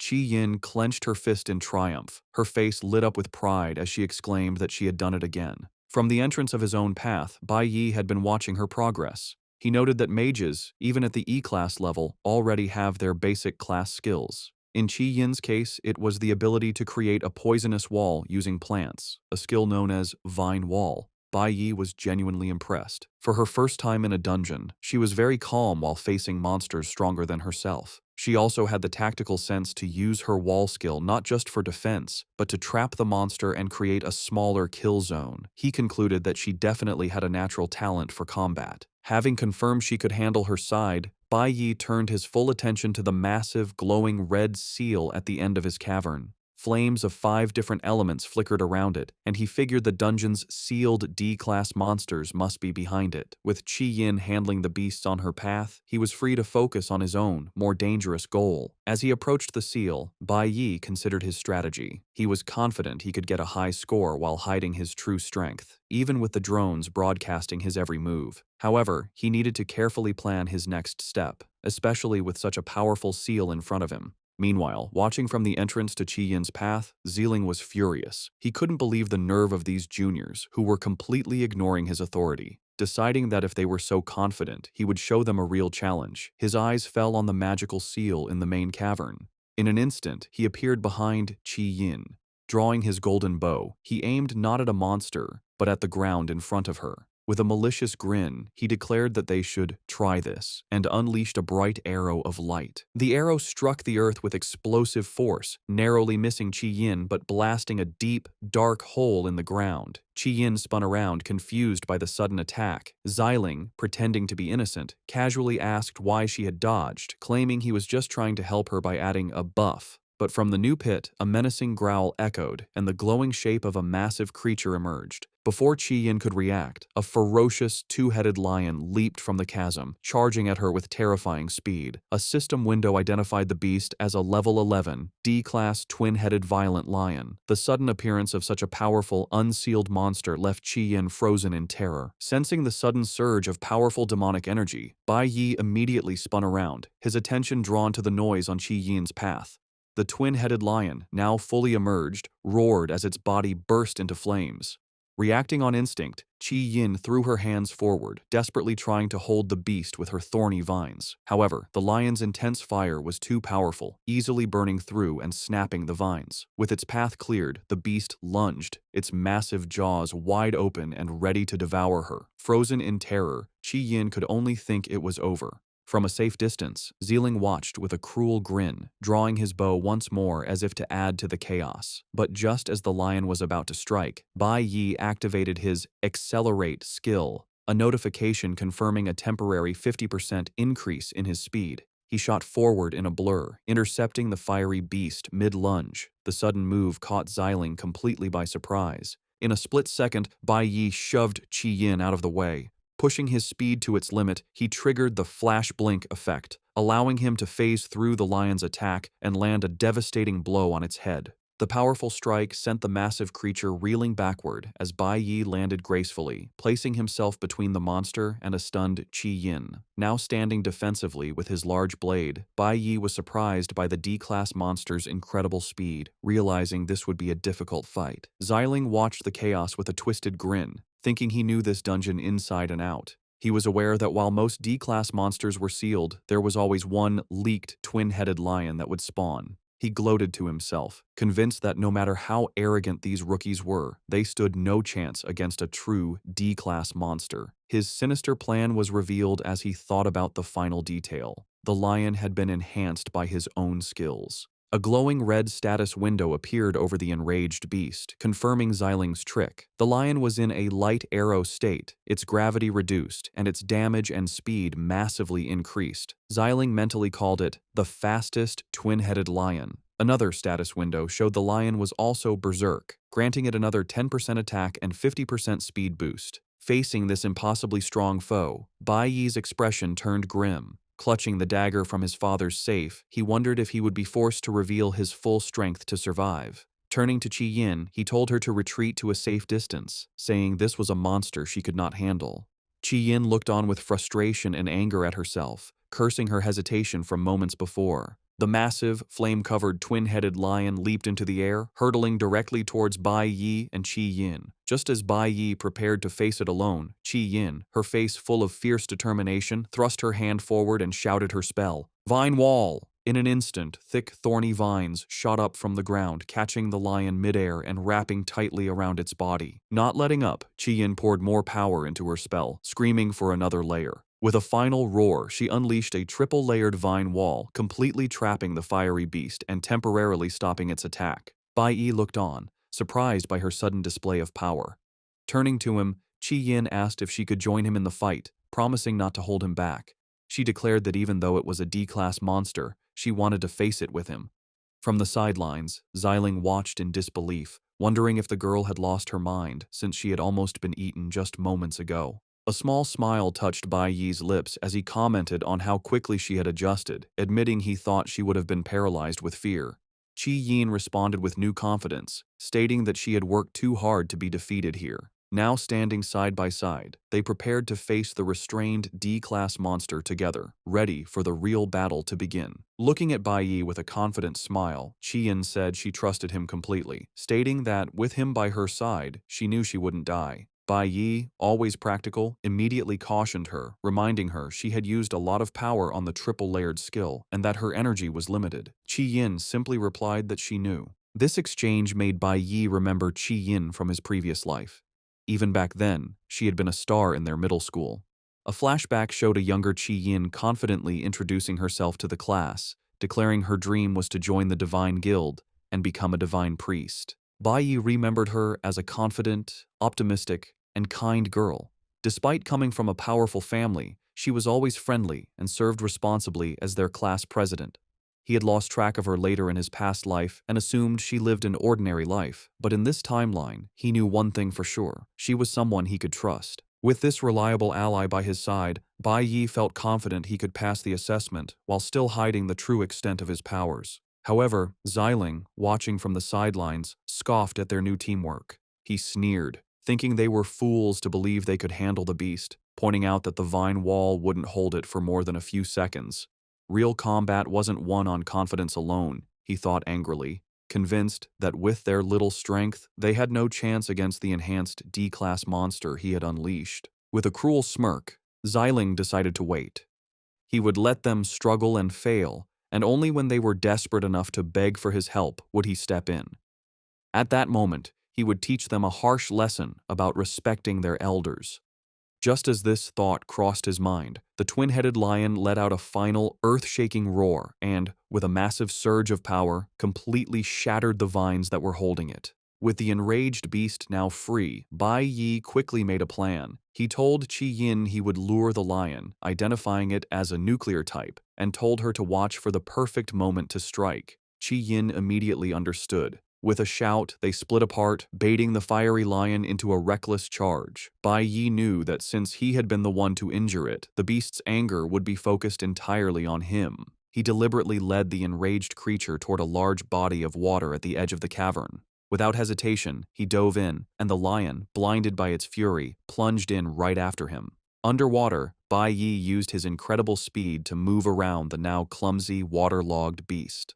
Finding the perfect opening as the lion struggled in the unfamiliar environment, he shouted to Qi Yin that now was the time. Responding instantly to his signal, Qi Yin cast her Vine Wall spell. Just as the lion emerged from the water, the soaking wet beast, its fiery aura gone, was completely trapped by the thorny vines. It roared in frustration, but its power was clearly reduced. With a fierce look of concentration, Qi Yin commanded the vines to constrict. The plan worked perfectly. The water had neutralized the lion's fiery abilities and disrupted its nuclear core. System notifications confirmed that its berserk and nuclear states had failed, leaving it poisoned and unable to struggle free. As Bai Yi emerged from the water and landed on the shore beside her, he confidently held his large blade ready. He declared that the beast could no longer escape, and it was time for them to end the test and claim the highest score. From his hiding spot, Xiling watched the scene, his face full of disbelief. He couldn't understand how a single layer of vines had trapped the powerful lion, especially since he would have struggled against the beast himself, and he had even enhanced its power. He could only stare and curse in frustration. Meanwhile, back in the viewing room, the teachers and staff were analyzing the brilliant strategy. One instructor explained the simple logic. Luring the nuclear-type lion into the water nullified its core skills, while strengthening Qi Yin's flower-type abilities.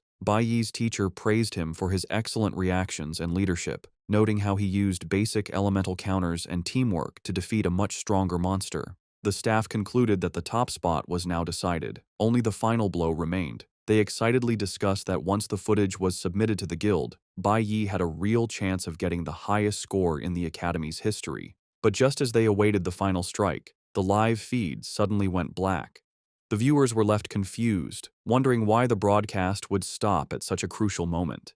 Back in the dungeon, the reason was clear. The recording drone lay shattered and smoking on the ground. Xiling stood nearby, a cruel smirk on his face and a glowing energy bow in his hand. He thought that without video evidence, Bai Yi could forget about getting the highest score. With the threat eliminated, a system notification confirmed their victory over the level 11 D-class beast, awarding them 100 experience points. Bai Yi complimented Qi Yin, telling her it was thanks to her abilities. She modestly replied she only succeeded because she followed his instructions. However, Bai Yi corrected her, explaining it was her own dedicated training that had built up enough elemental resistance, which let her use a single skill so powerfully. Qi Yin looked at him, puzzled, repeating elemental resistance, as if hearing it for the first time.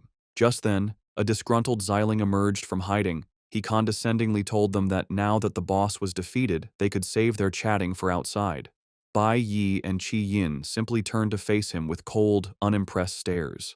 Xiling told them that he had enough of their supervisor's games. Bai Yi coldly confronted Xiling, asking if he knew the grave danger he put them in by setting an enhanced D-class monster on new students. Xiling, turning away, tried to deflect blame, claiming he intended to buff Qi Yin, but she had dodged. Bai Yi immediately cut him off, stating his skills must be pathetic if he couldn't even aim properly. With a piercing glare, Bai Yi questioned how he could call himself an archer with such poor aim. Qi Yin, now equally angry, joined in, remarking it was no wonder he couldn't get into the ultimate school team. Furious at their insults, Xiling spun around, his energy bow flaring as he asked what they had just said. Without flinching, Bai Yi stepped in front of Qi Yin, ready to block any attack. Overwhelmed by their defiance, Xiling's anger seemed to deflate into resentment. He slowly lowered his hand, muttering that the road ahead was long. Turning his back, he gave a final threat, telling them to just wait before storming off towards the dungeon's exit. After he was gone, Bai Yi and Qi Yin walked over to the wrecked drone Xiling had destroyed. Qi Yin, fuming, commented on their senior's terrible personality. She then noticed Bai Yi examining the broken machine and asked what he was doing.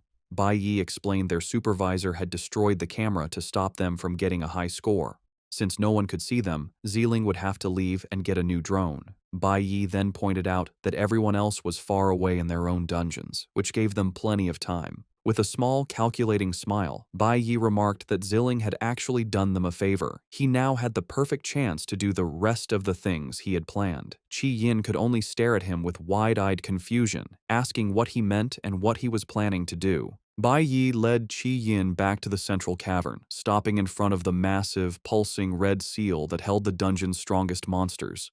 Turning to her, he asked if she could promise to keep what was about to happen a secret, adding with a smile that no one would believe her anyway. Qi Yin, confused and alarmed, stammered as she asked what he was planning. The scene then flashed back to the alleyway confrontation between Bai Yi and Hong Qiansheng. Bai Yi's deal was revealed. In exchange for helping him get stronger, Hong had to give him the unsealing demon stone that his uncle, the dean, had. Back in the present, Bai Yi held that very stone, a shimmering crystal with glowing runes. He then revealed his true, audacious goal. He was going to use the stone to completely unseal the Spirit Jade dungeon. He placed the crystal on the central altar, and a powerful, dark red energy immediately began to swirl around him. Qi Yin panicked, screaming that he couldn't do that. She reminded him it was a D-class dungeon, and if he broke the seal, all the high-level monsters would be released at once. As the dark energy intensified, threatening to shatter the seal, Bai Yi calmly told her not to worry, explaining the monster's power would still be partly suppressed by the seal's remaining energy. Qi Yin was not convinced, arguing that even so, there was no way the two of them could handle that many D-class monsters. "It won't take two people," Bai Yi stated calmly. As he spoke, a red string bracelet on his wrist began to glow, and a powerful fiery aura erupted around him. Qi Yin could only stare, stammering in utter shock as she witnessed the impossible. Bai Yi stood before her, no longer a warrior, but a mage, holding a glowing staff and surrounded by magical energy. Qi Yin's eyes went wide as she screamed, asking how he could possibly be a mage. As a powerful red aura surrounds him, Bai Yi tells a surprised Qi Yin to stay near the exit for safety. Instantly, the magical chains holding the beasts shatter with a loud crash, and three ferocious, flame-covered lions break free and charge toward them. Terrified, Qi Yin yells for Bai Yi to be careful, reaching out a hand as if to protect him. However, Bai Yi remains calm and faces the approaching beasts. Holding his staff, he summons Cloud Elemental Power as the lions roar. A system notification confirms he has switched to his E-Class Cloud Element Mage profession. With a determined look, he unleashes his spell, and a powerful wave of icy energy swirls around the charging beasts. Qi Yin watches in disbelief, realizing Bai Yi has a red profession, a very high rank. She thinks to herself how hard it was for her to control just one lion, and yet Bai Yi controlled all three at once, completely freezing them in a massive block of ice. As they both look at the trapped beasts, Bai Yi explains that after being sealed for so long, it was expected they would all come out at once. With an intense gaze, he adds that he will need a bigger area for what he plans to do next. Understanding her role, Qi Yin clenches her fists and agrees to Bai Yi's plan, quickly retreating to a safe distance. From the broken seal, a new wave of fiery, panther-like beasts emerges, their paws thundering across the ground as they charge forward with glowing red eyes. A much larger and more intimidating monster, a D-class fierce flame leopard, appears and towers over Bai Yi. Bai Yi confronts the beast head-on. He assesses the situation, noting that while the monsters are D-class, their strength has been cut in half from being sealed for so long. As a mage, he uses his ice-forming skill, a technique that turns moisture in the air into solid ice to control enemies. He thinks to himself that his first step is to restrain all of them. As the giant shadow of a beast looms over him, Bai Yi decides it's time to change tactics. A system notification appears, and he switches his profession back to nuclear warrior, preparing for a direct assault. Now in his nuclear warrior form, Bai Yi dodges a powerful lunge from a D-class fire sword beast, a green aura flaring around him as he narrowly avoids its attack. With a confident smirk, he internally mocks the beast for trying a sneak attack on him. As another fiery beast charges, Bai Yi activates a skill, disappearing in a flash of green energy, just as the monster strikes where he once stood. In a brilliant display of power, he instantly reappears, having switched back to his Cloud Element Mage profession, staff in hand and ready to cast another spell. A close-up reveals one of the beasts completely encased in jagged, cracked ice. Watching from a safe distance, Qi Yin is stunned, wondering how he can switch between professions so freely. It is in this moment that she has a profound realization. Seeing him fight now, she finally understands why he insisted on training in the element room. He was practicing his elemental resistance. She reflects on her own magic, realizing she used to believe strength came from raw power and casting spells often. However, after watching Bai Yi's masterful display, she understands that true strength lies in controlling one's power. Qi Yin thinks about how elemental power comes from nature and is wild and difficult to tame. She now sees that only by gaining complete control over one's elemental power can a person unlock more versatile and powerful techniques. She watches in awe as Bai Yi manipulates the ice he created, turning a basic skill into a weapon and launching shards at the trapped beasts. A spark of understanding and determination glows in Qi Yin's eye. Bai Yi stands calmly. Before him, the entire horde of monsters is trapped, wounded, and defeated within his ice constructs, a testament to his incredible skill. Qi Yin can only look on, amazed that he has already mastered his abilities so completely. Watching Bai Yi's absolute mastery, Qi Yin lowers her head and clenches her fist, a shadow falling over her face. She thinks to herself that he has already left all of them far behind. However, as she reflects on his power, her look of despair softens into a gentle, blushing smile. She admits to herself that he is incredibly cool. Just then, the ground begins to tremble from a massive, thundering footstep. From the depths of the cave emerges the dungeon's true final boss, the Spirit Jade Demon Cave Lord, a colossal D-class fierce mammoth with glowing red eyes and a dark, menacing aura. A status window confirms its level and notes its attributes are halved because it is still in a sealed state. While any other student would be terrified, Bai Yi looks on with intense, glowing eyes, completely unfazed. He thinks to himself that the beast has finally appeared, revealing he had been expecting it. The mammoth lets out a roar and charges forward, leaping over the ice constructs that held the other defeated monsters. In response, Bai Yi is surrounded by a swirl of green energy as he switches back to his nuclear warrior class. He declares internally that the very thing he needs is on this beast. He stands his ground, ready for a final confrontation as the massive creature barrels toward him. In a stunning display of speed and power, Bai Yi leaps into the air and delivers a precise, powerful strike to a vital point on the mammoth's forehead, landing a critical hit that draws blood. Bai Yi drives his glowing green dagger deep into the mammoth's tough hide, drawing blood with his powerful strike.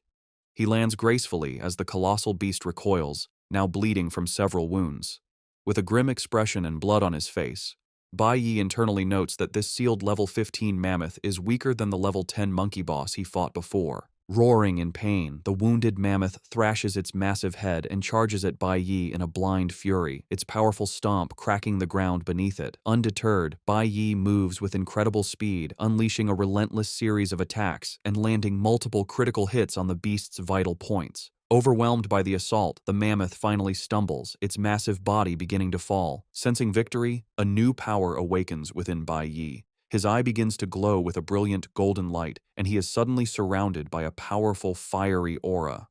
Holding his dagger ready, he prepares to unleash a devastating final attack. Activating his title, 1 against 100, Bai Yi unleashes his ultimate skill, Sanctuary. A massive, horizontal wave of golden energy erupts from him, sweeping through the cavern and engulfing the mammoth and every other monster in its path. The colossal mammoth can only roar in terror as the overwhelming power washes over it. The attack is so powerful that it not only hits the final boss, but also destroys the other beasts still trapped in Bai Yi's ice constructs, instantly killing them. A flood of system notifications appears, confirming the defeat of multiple D-class monsters, twin-headed lions, fierce flame leopards, and fire sword beasts, awarding him hundreds of experience points for each kill. The final notifications confirm the defeat of the level 15 D-class fierce mammoth, which grants him a massive 1,000 experience points. He also loots valuable materials, including fiery beast bones and a high-grade material called the Jade Tooth, used for forging E-class nuclear weapons. Standing in the now-cleared dungeon, Bai Yi holds a crescent of pure golden energy in his hand. His personal status screen is displayed, showing a significant increase in experience across his flower, cloud, nuclear, and stellar elemental bars. With his objective seemingly complete, he casually dismisses the golden energy with a flick of his wrist and turns to leave. As he walks away, he looks down and sees a peculiar item left behind where the mammoth's body vanished, a pink, yin-yang shaped stone. A system notification identifies the item as the responsive jade stone, a pair of jade stones with a special function. Staring at the precious object, Bai Yi thinks to himself that he has finally obtained it, revealing this was his true goal for unsealing the dungeon all along. After his victory, Bai Yi is showered with rewards. System notifications confirm his massive power increase. His nuclear warrior class is now D-class level 13, and his cloud element mage class has reached D-class level 11. While reviewing his new stats and holding the responsive jade stone, he notes with satisfaction that even his mage profession has advanced. His 1 against 100 title has also upgraded to One-Man Army, which now grants a 20% boost to all attributes and a 10% lifesteal effect when fighting alone. Meanwhile, Qi Yin walks silently through the cavern filled with the bodies of defeated monsters, still processing the incredible power she just witnessed. Bai Yi approaches her and calls her name. With a serious expression, he reminds her of her promise to keep what she saw a secret. Surprised, Qi Yin can only say, "Huh?" as a notification appears, showing she has also leveled up, reaching E-Class level 7 in her Flower Element Mage profession. Back at the academy, the massive energy surge from the broken seal has sent the staff into a panic. The teachers, including Bai Yi's homeroom teacher, are seen running frantically down the halls. The teacher exclaims they've never detected an energy surge this large before. As they rush towards the dungeon entrance, they run into Xiling, who is strolling calmly. The teacher confronts him, demanding to know why he isn't inside protecting the junior students. Before Xiling can answer, the teacher shouts that the seal has been broken and they don't have time to talk. He and the other staff members push past a shocked Xiling, hurrying to deal with the crisis. Left alone in the hallway, Xiling's feigned shock melts into a twisted, malicious grin. He begins to laugh, thinking to himself that payback has come much faster than he expected. The teachers burst into the dungeon cavern, frantically shouting Bai Yi's and Qi Yin's names. They stop dead when they find the two students standing perfectly safe and unharmed. The lead teacher can only stammer in confusion. Bai Yi calmly greets him, asking why they have come. The bewildered teacher looks past them to the main seal at the back of the cavern, which is completely intact. He wonders aloud if the monitoring equipment reported an error, relieved that the students are safe. The scene then shifts to Friday, May 29th, right before the end of the school day. Xiling is meeting with the green-haired vice captain of the ultimate school team. With a smug grin, Xiling asks if the materials he has submitted are finally enough to secure the last open spot on the team. The vice captain, however, smiles slyly and apologizes, informing Xiling that their captain has already chosen someone else. Xiling is stunned and enraged, demanding to know who was picked over him. He grabs the vice captain, yelling that the spot was supposed to go to the most valuable person, and questioning if his own strength and background were not enough. Just then, a woman's voice from the doorway states that they have already found the most valuable person. A confident woman with brown hair, the captain of the team, enters the room with a smirk. A status window identifies her as Ling Yue, a golden lightning assassin of an unknown level. She comments that the student named Bai Yi is very interesting, revealing that he is the one who has captured her attention and earned the spot. The story shifts to Friday evening, May 29th, at an outdoor noodle stand. Inspector Chen Jinwu is sitting with Bai Yi's father, Bai Lingsheng. Chen Jinwu, smoking, warns Lingsheng not to cause any more trouble, reminding him he went to great lengths to get him released from prison early. While eating his noodles, Lingsheng casually confirms he understands, though his expression quickly darkens into a resentful glare when the inspector isn't looking. Chen Jinwu leans in, informing Lingsheng that he has heard Dean Hongliang will be arriving next Friday, and asks if he understands what that means. Lingsheng simply tells him to relax. Just then, Chen Jinwu's phone rings with a call from his superior. Annoyed, Chen Jinwu gets up to leave, telling Lingsheng he is heading back to the team and that Lingsheng should also go home soon. Watching the inspector walk away, Bai Lingsheng agrees that he will of course be going home soon.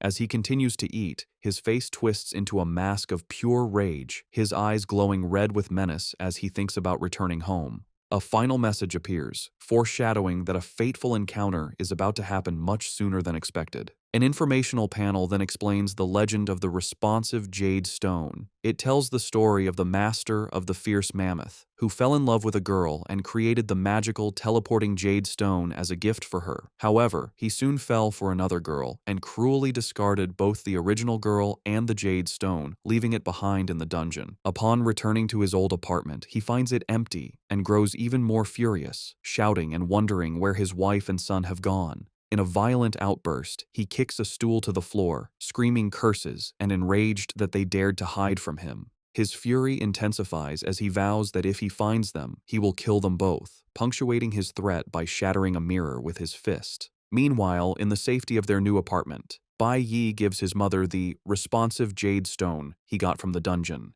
He gives her one of the stones, set in a necklace, telling her she should always wear it. With a reassuring smile, he shows her that he has the other, identical stone. Bai Yi explains the stone's power. If she is ever in danger, she just needs to crush the stone, and he will sense it, allowing him to instantly come to her side. Taking her hands, he confesses he couldn't feel at ease leaving her alone without this safety measure. As his mother holds the necklace, Bai Yi reflects sadly on how she has never received jewelry or the simple joys a woman should have. His mother, concerned for him, gently suggests that he shouldn't spend his weekend just looking after her. She encourages him to go out and have fun with friends his age. Bai Yi smiles and tells her not to worry, saying he has no need for that. His answer doesn't reassure her. Instead, she looks worried and insists that everyone needs friends and important people in their life. Her words make him pause and fall silent. He turns away, pondering her question about important people. His thoughts drift to his past life, and a vision of his old Divine Core teammates, Ling Yue, Han Xiaoling, and Lucian, appears in his mind. A wave of sadness washes over him as he wonders if he will ever have the chance to meet them again in this new timeline. Late that night, at 11:58 p.m., Bai Yi stands before a wild D-class demon cave. He reflects that with the responsive jade stone now protecting his mother, he no longer has to be distracted by worry. This is another hidden demon cave he knows about from his past life, one that only opens for 1 hour each night between midnight and 1 a.m., giving him very little time. With his mother safe, he can now focus entirely on improving himself. With his dagger drawn, he resolutely steps into the demonic portal. As he enters, his mind flashes back to his previous life. He remembers that even after becoming a top-tier warrior, strong enough to face the D-class bloodflowers in this cave, he was still helpless to save his team. The painful memory of watching his comrades die resurfaces. His mother's words about needing friends echo in his thoughts, but the memory of betrayal makes him bitterly question the idea. Channeling his pain into determination, he leaps into action, striking down one of the monstrous plant-like creatures. With a swift series of slices, he defeats the bloodflower. A system notification confirms the kill, awarding him 260 experience points and 3 bloodflower petals. As he collects his loot, he defiantly dismisses the need for friends, thinking they only brought him pain in the end. Bai Yi thinks about how useless his past efforts were. He realizes that no matter how strong he became, if the gods simply wished it, he and his team were doomed. He channels this frustration into his fight, dodging a powerful attack from one of the massive creatures with a burst of speed that shatters the ground. He remembers how, despite all their power, they were left with nothing, not even a proper burial. This anger fuels a swift, critical strike against the monster. As he lands, a notification confirms his kill and the experience gained, reinforcing his conviction. He must become stronger. He pushes himself to move faster, weaving through a horde of demonic tendrils. He grits his teeth, determined to become stronger than everyone else, even as he is swarmed and bitten by multiple creatures. Despite the pain, his gaze remains sharp and fiercely determined. He unleashes a furious counterattack, a whirlwind of slashes that cuts down the surrounding monsters, with notifications of his kills and experience flashing rapidly. Bloodied and battered, with a monster's tentacle between his teeth, he resolves that he must fight with his life on the line, looting corpse toxin from his kills. His thoughts turn to his current weakness. He realizes that right now he is far too weak, not even strong enough to defeat his own father, Bai Lingsheng. He then thinks of the greater threats ahead, like the talented traitor from his past life. Wiping the blood from his mouth, he comes to a solemn realization. He understands there are no shortcuts or easy paths for him. He must stand his ground and face every single enemy without avoidance. With this renewed resolve, he stands firm before a seemingly endless horde of monsters, ready to fight his way through them all. Standing before the overwhelming horde of demonic monsters, Bai Yi prepares to unleash his full power. He activates his ultimate skill, Sanctuary, swinging his dagger with incredible force. A devastating wave of golden energy erupts from his blade, engulfing the creatures as they roar in pain. The powerful attack instantly destroys the swarm, and a flood of notifications confirms his kills, awarding him hundreds of experience points for each defeated bloodflower and corpse orchid. After the immense attack, Bai Yi lands, his body still covered in golden flames as he pants from the effort. Bloodied but determined, he glances at the time and realizes the demon cave entrance will close in just 20 minutes. Looking across the cleared area, his eyes lock onto the dungeon's leader. He knows he must hurry and defeat the boss before his time runs out.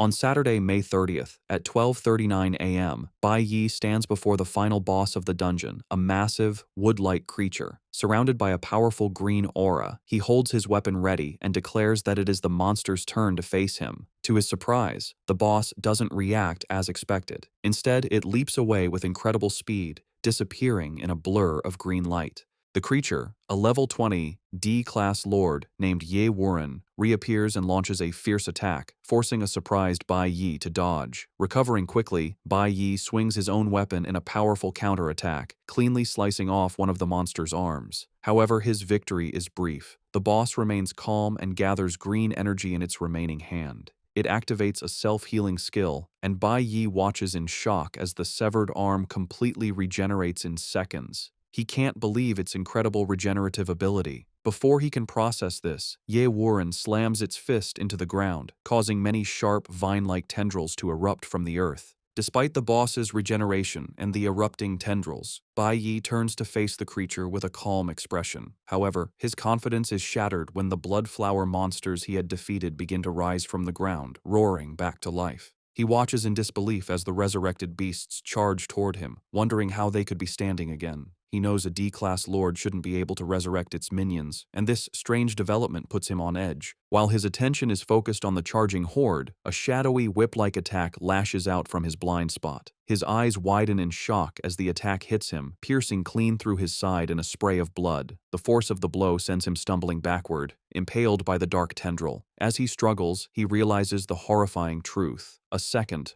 almost identical lord has appeared. A system notification identifies this new monster as Chi Warren, the twin brother of Ye Warren, another level 20 D-class lord. Bai Yi grits his teeth in pain, realizing he's facing two bosses at once. The two twin lords now stand together: Ye Warren, the green one, fully recovered, and Chi Warren, the purple one, who just ambushed him. Faced with this impossible situation, bloodied and cornered, Bai Yi's expression hardens, his eyes glowing with fierce, unyielding determination. Trapped inside the hidden dungeon, Bai Yi's time runs out. At 12:59 a.m. on Saturday, the demonic portal begins to destabilize. A moment later, at 1 a.m., the entrance to the demon cave slams shut, leaving him trapped inside with no way out. Later that day, Saturday, May 30th, at 6 p.m., a heavy rainstorm rages outside. Inside the new apartment, Bai Yi's mother paces anxiously, staring out the window. She worries that she hasn't seen her son all day and that he hasn't responded to her messages or calls. Fearing he has gone to a dangerous place again, she decides she must go find him. She leaves the apartment and heads out into the stormy night. A menacing figure has been waiting. A voice sneers, commenting on how well she and her son have been doing. The source is revealed to be Bai Ling Sheng, who drops empty liquor bottles on the wet pavement. He stands soaked in the rain, consumed by fury, muttering about how they dared to rent a new apartment behind his back. As lightning flashes, he stares up at the building with contempt, remarking that they found a nice place. His face is a mask of pure, unhinged rage, his eyes glowing with malice. Meanwhile, Bai Yi's mother passes through the building's security gate and steps outside. She suddenly freezes, a sense of dread washing over her as she clutches the responsive jade stone around her neck. Her eyes widen in terror as she realizes she is in grave danger. Back in the sealed demon cave, Bai Yi is exhausted but still fighting. He pants, gripping his large blade, thinking that this is the fifth wave of monsters. No matter how many times he cuts them down, they just keep getting back up. As another resurrected bloodflower attacks, he slashes through it, but the system notifications now show he is only gaining a single experience point per kill. He quickly realizes that repeatedly killing these monsters is pointless, as it yields no experience or items. With this understanding, he concludes he must find and destroy the source of their endless regeneration. His eyes turn to the two glowing D-class lords, Ye Warren and Chi Warren, identifying them as the source. The regenerative power is flowing from the bosses themselves. With a new strategy, Bai Yi ignores the resurrected horde.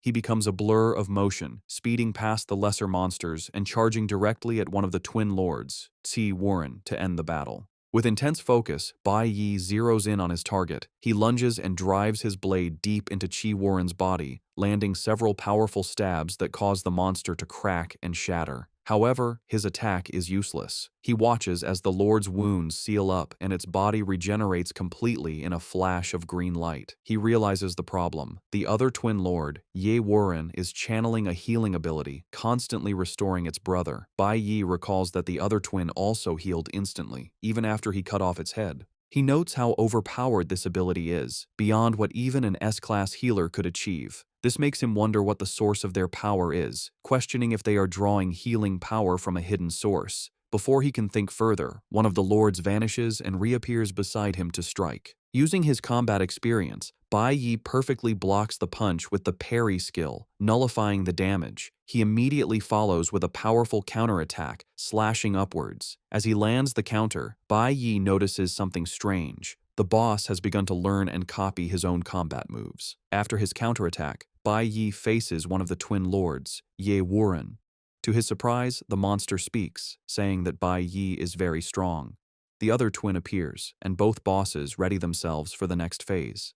However, Bai Yi's expression changes. He has noticed something crucial, his gaze fixed beyond the bosses, and thinks to himself that he has finally found it. A confident smirk spreads across his face as his weapon glows. He realizes that in a flower-type demon cave like this, the massive trees are the energy center. Ignoring the boss, he rushes towards one of the large, glowing trees in the background. As he passes the surprised boss, he swiftly slices off its arm. He now understands the boss's incredible healing is only possible because of the power from these trees. The boss looks in shock at its severed limb, which for the first time is not regenerating, and cries out in disbelief. Bai Yi's new strategy is clear. He must cut the boss's connection to their power source by cutting down the enchanted trees. He unleashes a powerful slash that cuts through a massive trunk. Bai Yi knows that once their power source is gone, he will finally be able to kill them. With his new strategy clear, Bai Yi rushes past the twin lords, Ye Warren and Qi Warren, heading for the enchanted trees that are their power source. Before they can intercept him, a notification announces that Bai Yi has switched to his Cloud Element Mage profession. Raising his staff, he summons a powerful ice spell, unleashing a massive wave of cold energy that instantly freezes both D-class lords solid. With the bosses neutralized, Bai Yi lands and immediately switches back to his nuclear warrior class. He confirms his guess was correct. With the bosses and their power source taken down, their minions would lose their ability to heal and resurrect. As predicted, the resurrected bloodflowers and corpse orchids begin to fall apart and die permanently. Now that the twin lords are powerless, Bai Yi drives his blade through the ice, shattering the frozen body of Ye Warren. A system notification confirms he has successfully killed the level 20 D-class lord, earning 2,500 experience points and a high-grade item called White Spirit Grass, which can instantly restore half his stamina and heal most physical wounds. With one twin lord defeated, the other, Qi Warren, shatters the ice that was holding it. Bai Yi, despite his wounds, stands firm with a green aura swirling around him. He points his dagger at the final boss, declaring that only it remains. The massive creature looks down with a surprisingly sad expression. Surrounded by flames, Qi Warren makes an unexpected request, pleading for Bai Yi to kill it. Bai Yi is surprised, thinking he has never met a lord like this before. He realizes that with its brother gone, the creature no longer wants to live alone. Respecting its final wish, Bai Yi decides to grant the request. He leaps forward with incredible speed and, with a single powerful strike, slices the D-class lord clean in half. As the monster dies, a notification confirms he has successfully killed the level 20 lord, Qi Warren, and gained another 2,500 experience points. He also obtains a high-grade material called a poison thorn, which is needed for forging a powerful S-class flower-type weapon. Holding the purple item, Bai Yi lets out a breath of relief. His efforts are rewarded as a final notification announces that his nuclear warrior class has advanced to D-class, level 15. After defeating the twin bosses, a notification confirms that Bai Yi's Cloud Element Mage class has also advanced to D-class, level 13. With the final boss dead, the red entrance to the demon cave reopens, allowing him to leave. However, before he can exit, a new status screen appears, showing his flower element bar is now completely full. This triggers another awakening.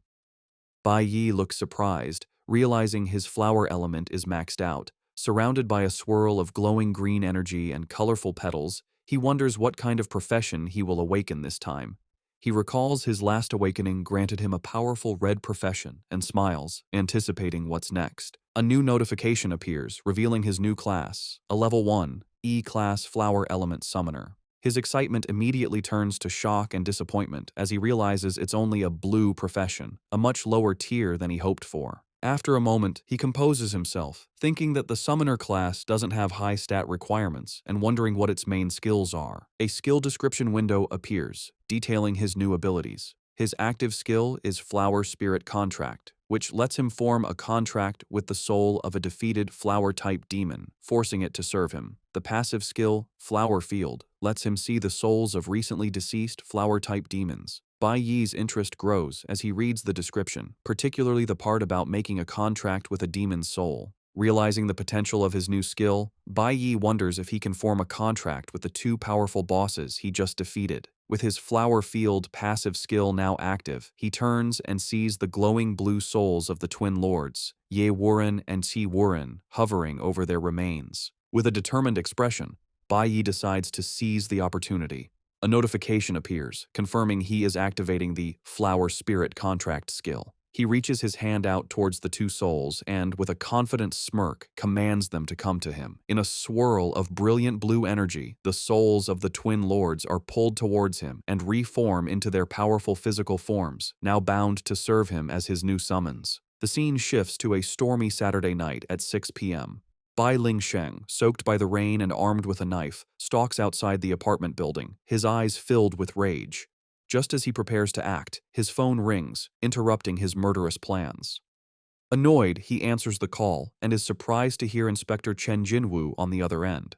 The inspector offers him an incredible opportunity, an invitation to a dinner hosted by Dean Hong Liang, which could be his ticket back into the guild. Elated, Lingsheng promises Chen that he will seize this chance and not waste it. After hanging up with a wicked, triumphant grin, he declares that it's a good day after all. With his plans for revenge postponed, he decides to go catch up with his wife, his menacing intent still clear as he walks away. Meanwhile, having left the apartment to search for her son, Bai Yi's mother stands outside in the pouring rain. She clutches the responsive jade stone around her neck as a sense of dread washes over her. Suddenly, a voice calls out to her. She turns to see Bai Yi holding an umbrella and groceries, asking why she came downstairs in the rain. Startled at first, she is visibly relieved to see him safe. He smiles gently and tells her that they should go home. Later, inside their new home, Bai Yi's mother looks at a beautiful new bracelet he has given her. She thinks about how her foolish child told her he went out late to get her a gift. A sad, knowing look crosses her face as she thinks that just because she cannot speak, it doesn't mean she is unaware of the dangers he is facing for her. Back in his room, Bai Yi lies on his bed, thinking about his current situation.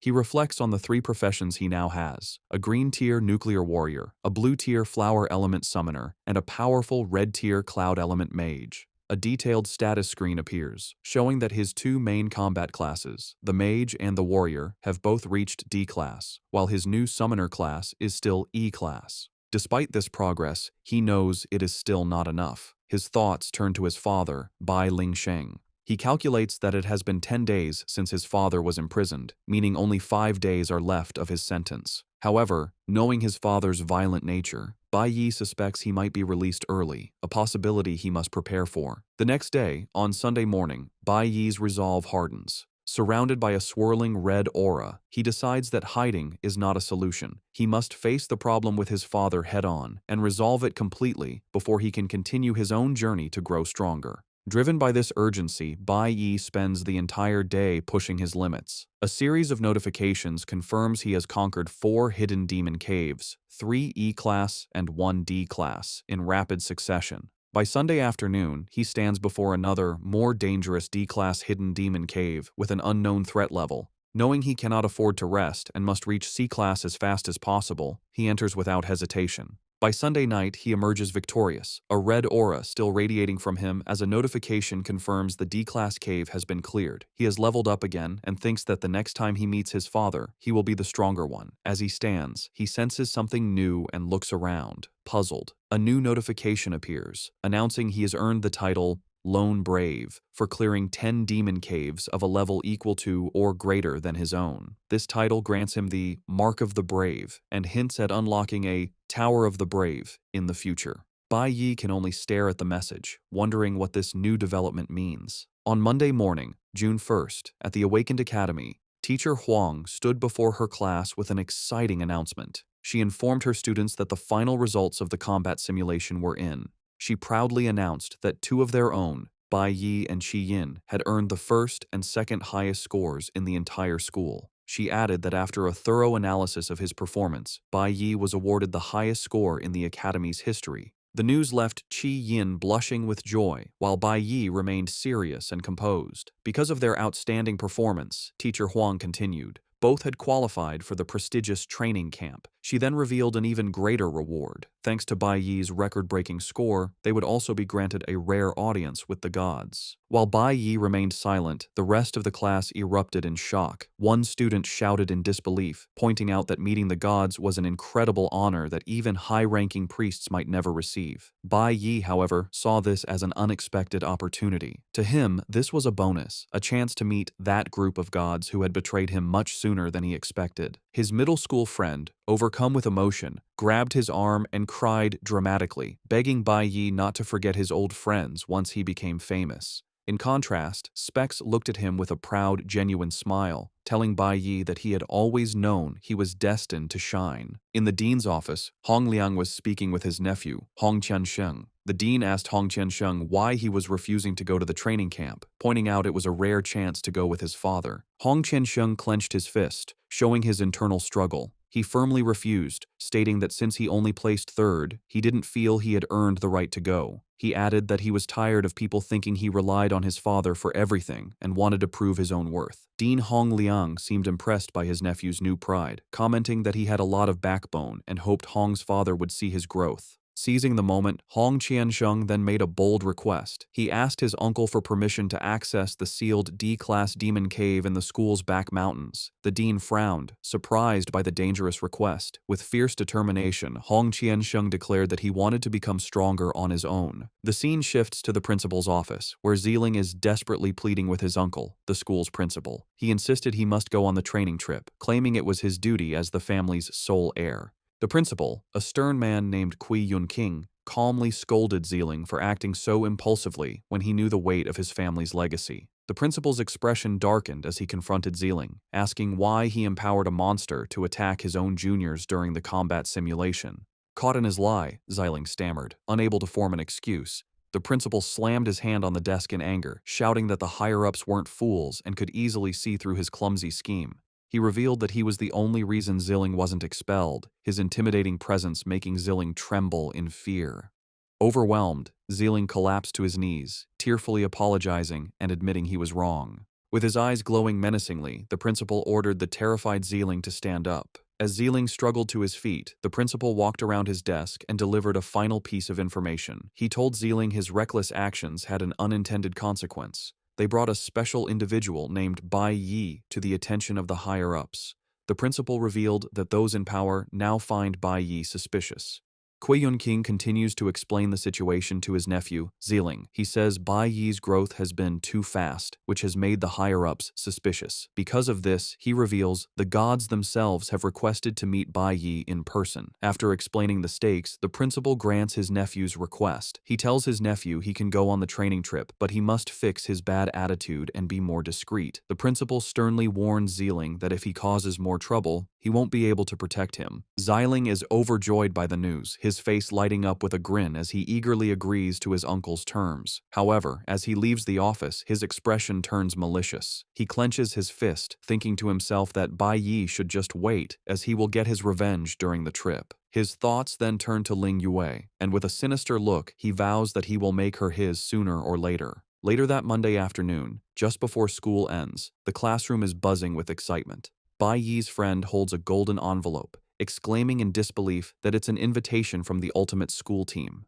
The letter formally invites Bai Yi to join them, an honor that sends a shockwave through the class. The students explain this is the most powerful team in the academy, and that joining it is a direct path into the Divine Guild. Another student adds it was founded by the only golden assassin the school has produced in years. The students are amazed, noting people usually have to fight desperately for a chance to join, yet Bai Yi was directly invited, and it's unheard of for the high school team to recruit a middle schooler. Overwhelmed by his friend's incredible success, Bai Yi's friend bursts into tears again, wailing about how outstanding Bai Yi is. Amid the chaos, Bai Yi calmly walked over and took the golden invitation from his emotional friend. To the absolute shock of everyone in the room, he then walked to a nearby trash can and casually dropped the invitation inside. His friend and the other students shouted in disbelief, asking if he was a fool for rejecting such a prestigious invitation. Unfazed by their outrage, Bai Yi simply said he was leaving and walked out of the classroom, leaving his classmates, including Specs, completely stunned and silent.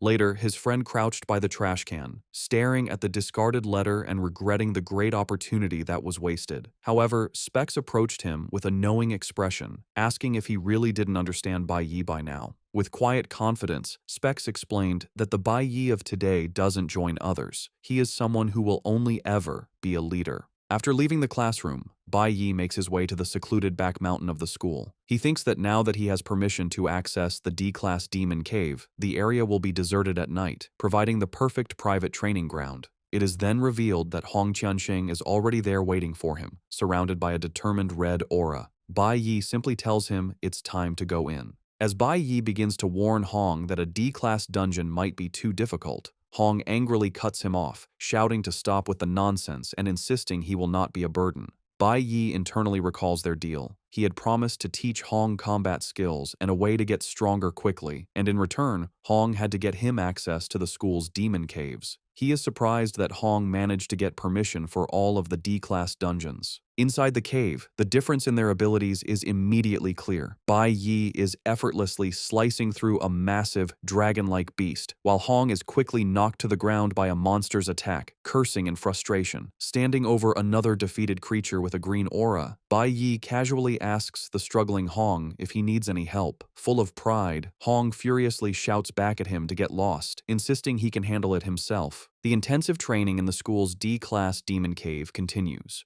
Hong Qiansheng, fueled by determination, leaps into battle against the monstrous creatures.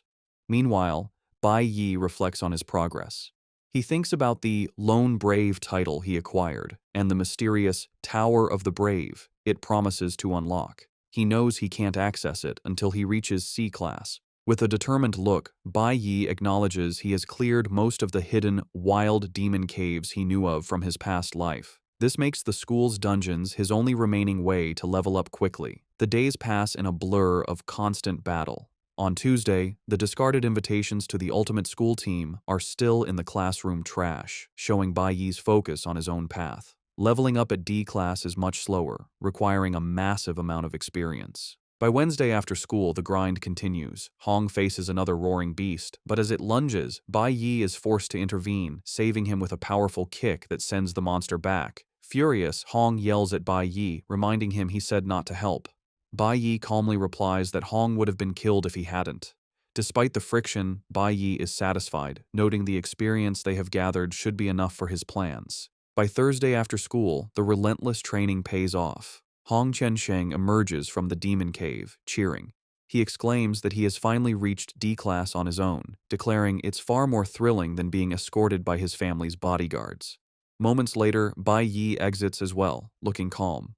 A system notification announces his achievement. His nuclear warrior class has successfully advanced to C-Class. With a determined look, Bai Yi knows he is ready for his next challenge. A menacing image of his father, Bai Lingsheng, appears behind him as he thinks his current power is now enough to deal with him. A status window displays his new C-Class stats and confirms he has also acquired a new skill. Later that evening, Bai Yi is back at home when his mother teasingly asks if he has been coming home late because of dates with a cute girl. Bai Yi is flustered, denying it, and insisting he's just a middle schooler. With a warm smile, she continues, suggesting it's normal to have a girl he likes at his age. She advises him to be brave and pursue the people he cares about, warning him not to wait until the opportunity is lost, and he is filled with regret. Her words strike a chord with Bai Yi. His eye widens as her advice sinks in, and he falls silent, his thoughts turning to a specific girl he cares about. As Bai Yi thinks about his mother's advice, his thoughts drift to his past life and the girl he cared about most.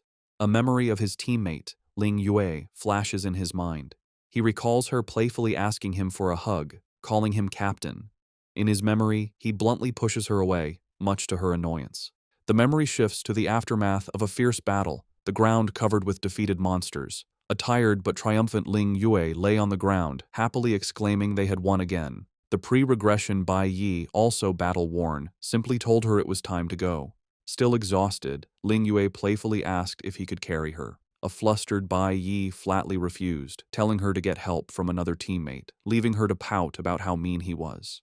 However, the happy memory is shattered by the traumatic event of their team's betrayal. The scene turns dark and bloody as he remembers Ling Yue's final moments, her body covered in wounds as she died. The image of his own face, twisted in pure rage at his powerlessness, burns in his mind. Pulled back to the present, Bai Yi reflects on this painful past. He recalls that he only met Ling Yue in his previous life, after his master had rescued him from death row.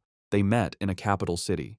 He has no idea where she might be in this new timeline, and sadly concludes it will be very difficult for them to meet again.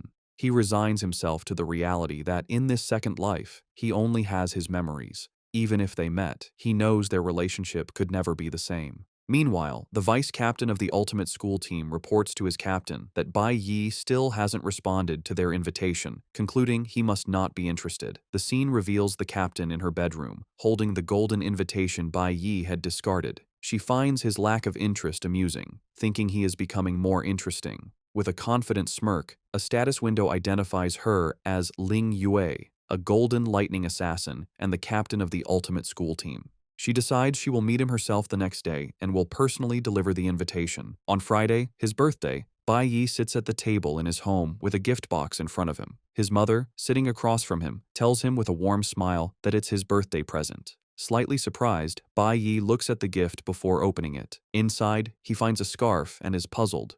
He wonders why she would give him a scarf when summer is starting. Alongside the scarf is a note with a heartfelt message, wishing her dear son eternal happiness and to bravely live the life he chooses. Suddenly, his eyes widen with realization. He asks his mother if she knew that he would be going to the Shanghai Nation soon. She smiles gently and confirms she knows. She explains that the temperature difference between day and night is significant there, and he needs to take care of himself. She also assures him she will take care of herself too. Bai Yi is deeply moved, realizing his mother has known what he's been doing all along and has been silently supporting him. Then, his mother hands him some money with a bright smile, suggesting that since it's his birthday, he should treat his best friends to a meal. Bai Yi sighs with a faint smile and gently reminds her, as if he said it before, that he doesn't have any friends. Later that day at school, Bai Yi is approached by his two middle school friends. The first enthusiastically gives him a flashy figurine of a blue-haired water mage, proudly saying it's his favorite model and asking if Bai Yi thinks it's cool. Looking unimpressed, Bai Yi offers a flat and simple thank you. Seeing this, Specs steps forward, telling the other friend he's pathetic and to look at his gift instead. He places a plainly wrapped rectangular object on Bai Yi's desk, remarking that it wasn't easy to get. As Bai Yi unwraps it, his eyes widen in shock. The gift is the original soundtrack for his favorite old movie, Fatal Magic. The gift triggers a powerful memory. In his past life, he and Specs would secretly watch banned prehistoric movies in Ashed, and this was one they shared. Specs leans in conspiratorially, whispering to Bai Yi to hide it well so the teacher doesn't find it. Bai Yi carefully slides the precious gift under his desk. He turns back to Specs with a genuine, warm smile and sincerely thanks him. Specs smiles back, sharing the moment of their renewed bond. With the moment of friendship concluded, Chi Yin approaches Bai Yi at his desk, calling out his name. With a bright, cheerful expression, she wishes him a happy birthday and offers him a gift box. His two friends watch from the background, their jaws dropping in shock as they realize what the gift is. Inside the box, on a soft cloth, is a massive, sparkling gemstone, identified by a system window as a rare, unappraised, A-class mage weapon.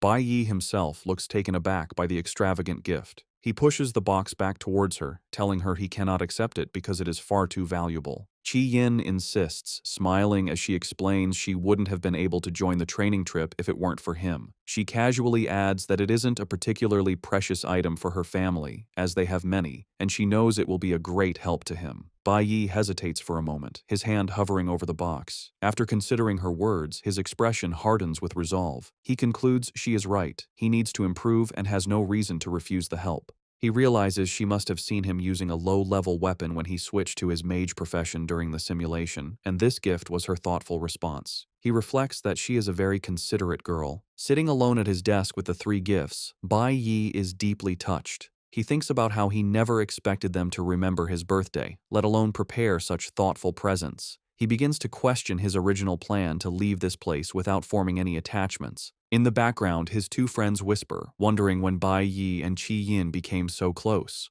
One of them even speculates that maybe Bai Yi isn't interested in girls. Their gossip is cut short when Qi Yin approaches, asking what they are talking about, causing them both to jump in fright. While they are distracted, Bai Yi's internal thoughts reveal his initial plan to not get entangled with any of them. However, moved by their kindness, he changes his mind. He turns to face the three of them, Qi Yin, Specs, and his other friend, and asks them to have dinner with him that night. With a warm and genuine smile, he tells them it's his treat and asks if they are free. His friends erupt in cheers, enthusiastically accepting his invitation. Qi Yin clasps her hands in excitement, while his two middle school friends throw their arms up in celebration, with one playfully asking if he can choose the place. Suddenly, their celebration is cut short when one of them notices a group of people from the high school division. Bai Yi's expression immediately turns serious as he wonders why they have come. Another student points out that the group is heading directly for their classroom, and Bai Yi watches them approach with a guarded look.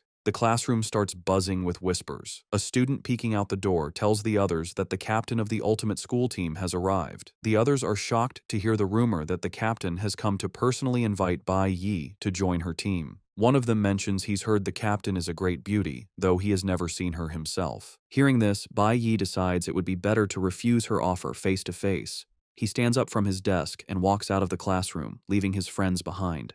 They watch him go, thinking that this is going to be an interesting spectacle. News of the confrontation spreads quickly, and students from all over the building gather on the balconies to watch. Among the onlookers is Zilling, standing with a group of his friends. He watches with a face twisted in rage, gritting his teeth as he mutters in disgust, wondering why that stinking brat Bai Yi is worth so much trouble. He continues to watch from the balcony, resentful and scowling. Unfazed by the growing crowd, Bai Yi walks confidently down the school hallway to meet the captain. Suddenly, a blinding flash of golden electric energy erupts in the hallway. The powerful surge knocks several onlookers off their feet, who cry out in confusion, wondering what just happened. However, Bai Yi is not knocked back. He stands frozen, his eyes wide with utter shock. Golden sparks of lightning crackle around his face as he stares at the source of the energy, a look of disbelief and recognition on his face. The hallway erupts in a chaotic surge of golden lightning, with Bai Yi standing as the calm center of the storm. A brilliant beam of electrical energy shoots directly towards him, but he remains poised,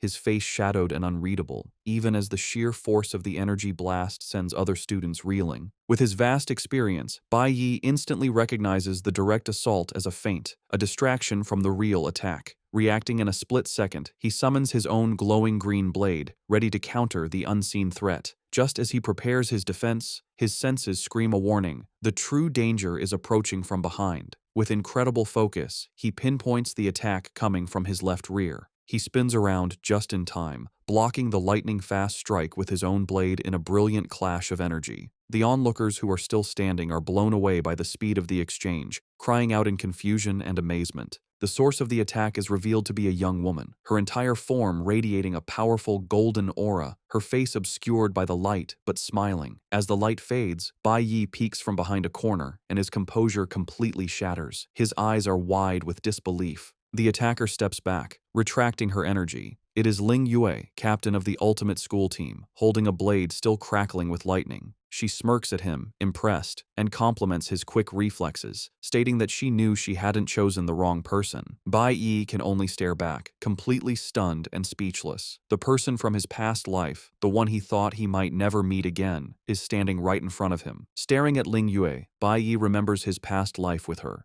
He recalls her cheerful, playful nature, always asking for hugs with a bright smile, or teasingly asking him to carry her after a tough battle. He also painfully remembers how he, emotionally closed off, would always push her away, leaving her to pout about how mean he was. Back in the present, Ling Yue, still crackling with lightning, explains that since he didn't respond to her team's invitations, she decided to visit him in person. The other students, including Bai Yi's friends, watch in stunned silence. Specs and his friend whisper nervously, thinking how awkward it will be when Bai Yi rejects the famous captain to her face. Composing herself, Ling Yue extends a hand for a formal introduction, starting to say her name. However, Bai Yi walks right past her outstretched hand. In one fluid motion, he pulls her into a firm, warm hug. The crowd is stunned into silence. From the doorway, Chi Yin stares in disbelief, while on the balcony, Xiling's face twists with rage. Held in Bai Yi's embrace, Ling Yue looks up at him, her confidence replaced by surprise and a hint of a blush. Bai Yi looks down at her with a soft, sincere expression. He speaks a familiar name from their past and says softly that it has been a long time. As Bai Yi holds Ling Yue, his two middle school friends are freaking out, shouting in disbelief that he would hug her in public and wondering if it's a romance that crosses social classes. Specs corrects his friend, explaining Ling Yue isn't older. She was in their grade but skipped ahead to high school after awakening early. In the background, Chi Yin stares, looking completely dazed. Regaining her composure, Ling Yue breaks from the hug. She disappears in a flash of lightning and reappears beside Bai Yi, tapping his shoulder with a finger still crackling with energy. With a confident smirk, she asks if his surprising hug meant he accepted her invitation to the team.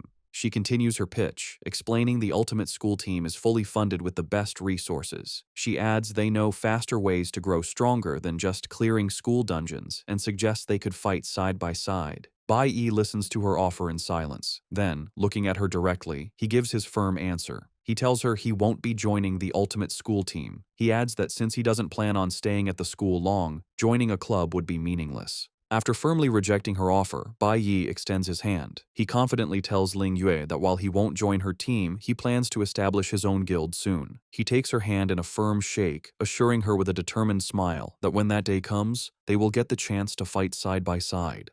Their moment is interrupted by the vice captain, who runs up asking why Ling Yue is there. He explains someone named Hong Chu has returned, and the principal has ordered their team to greet them.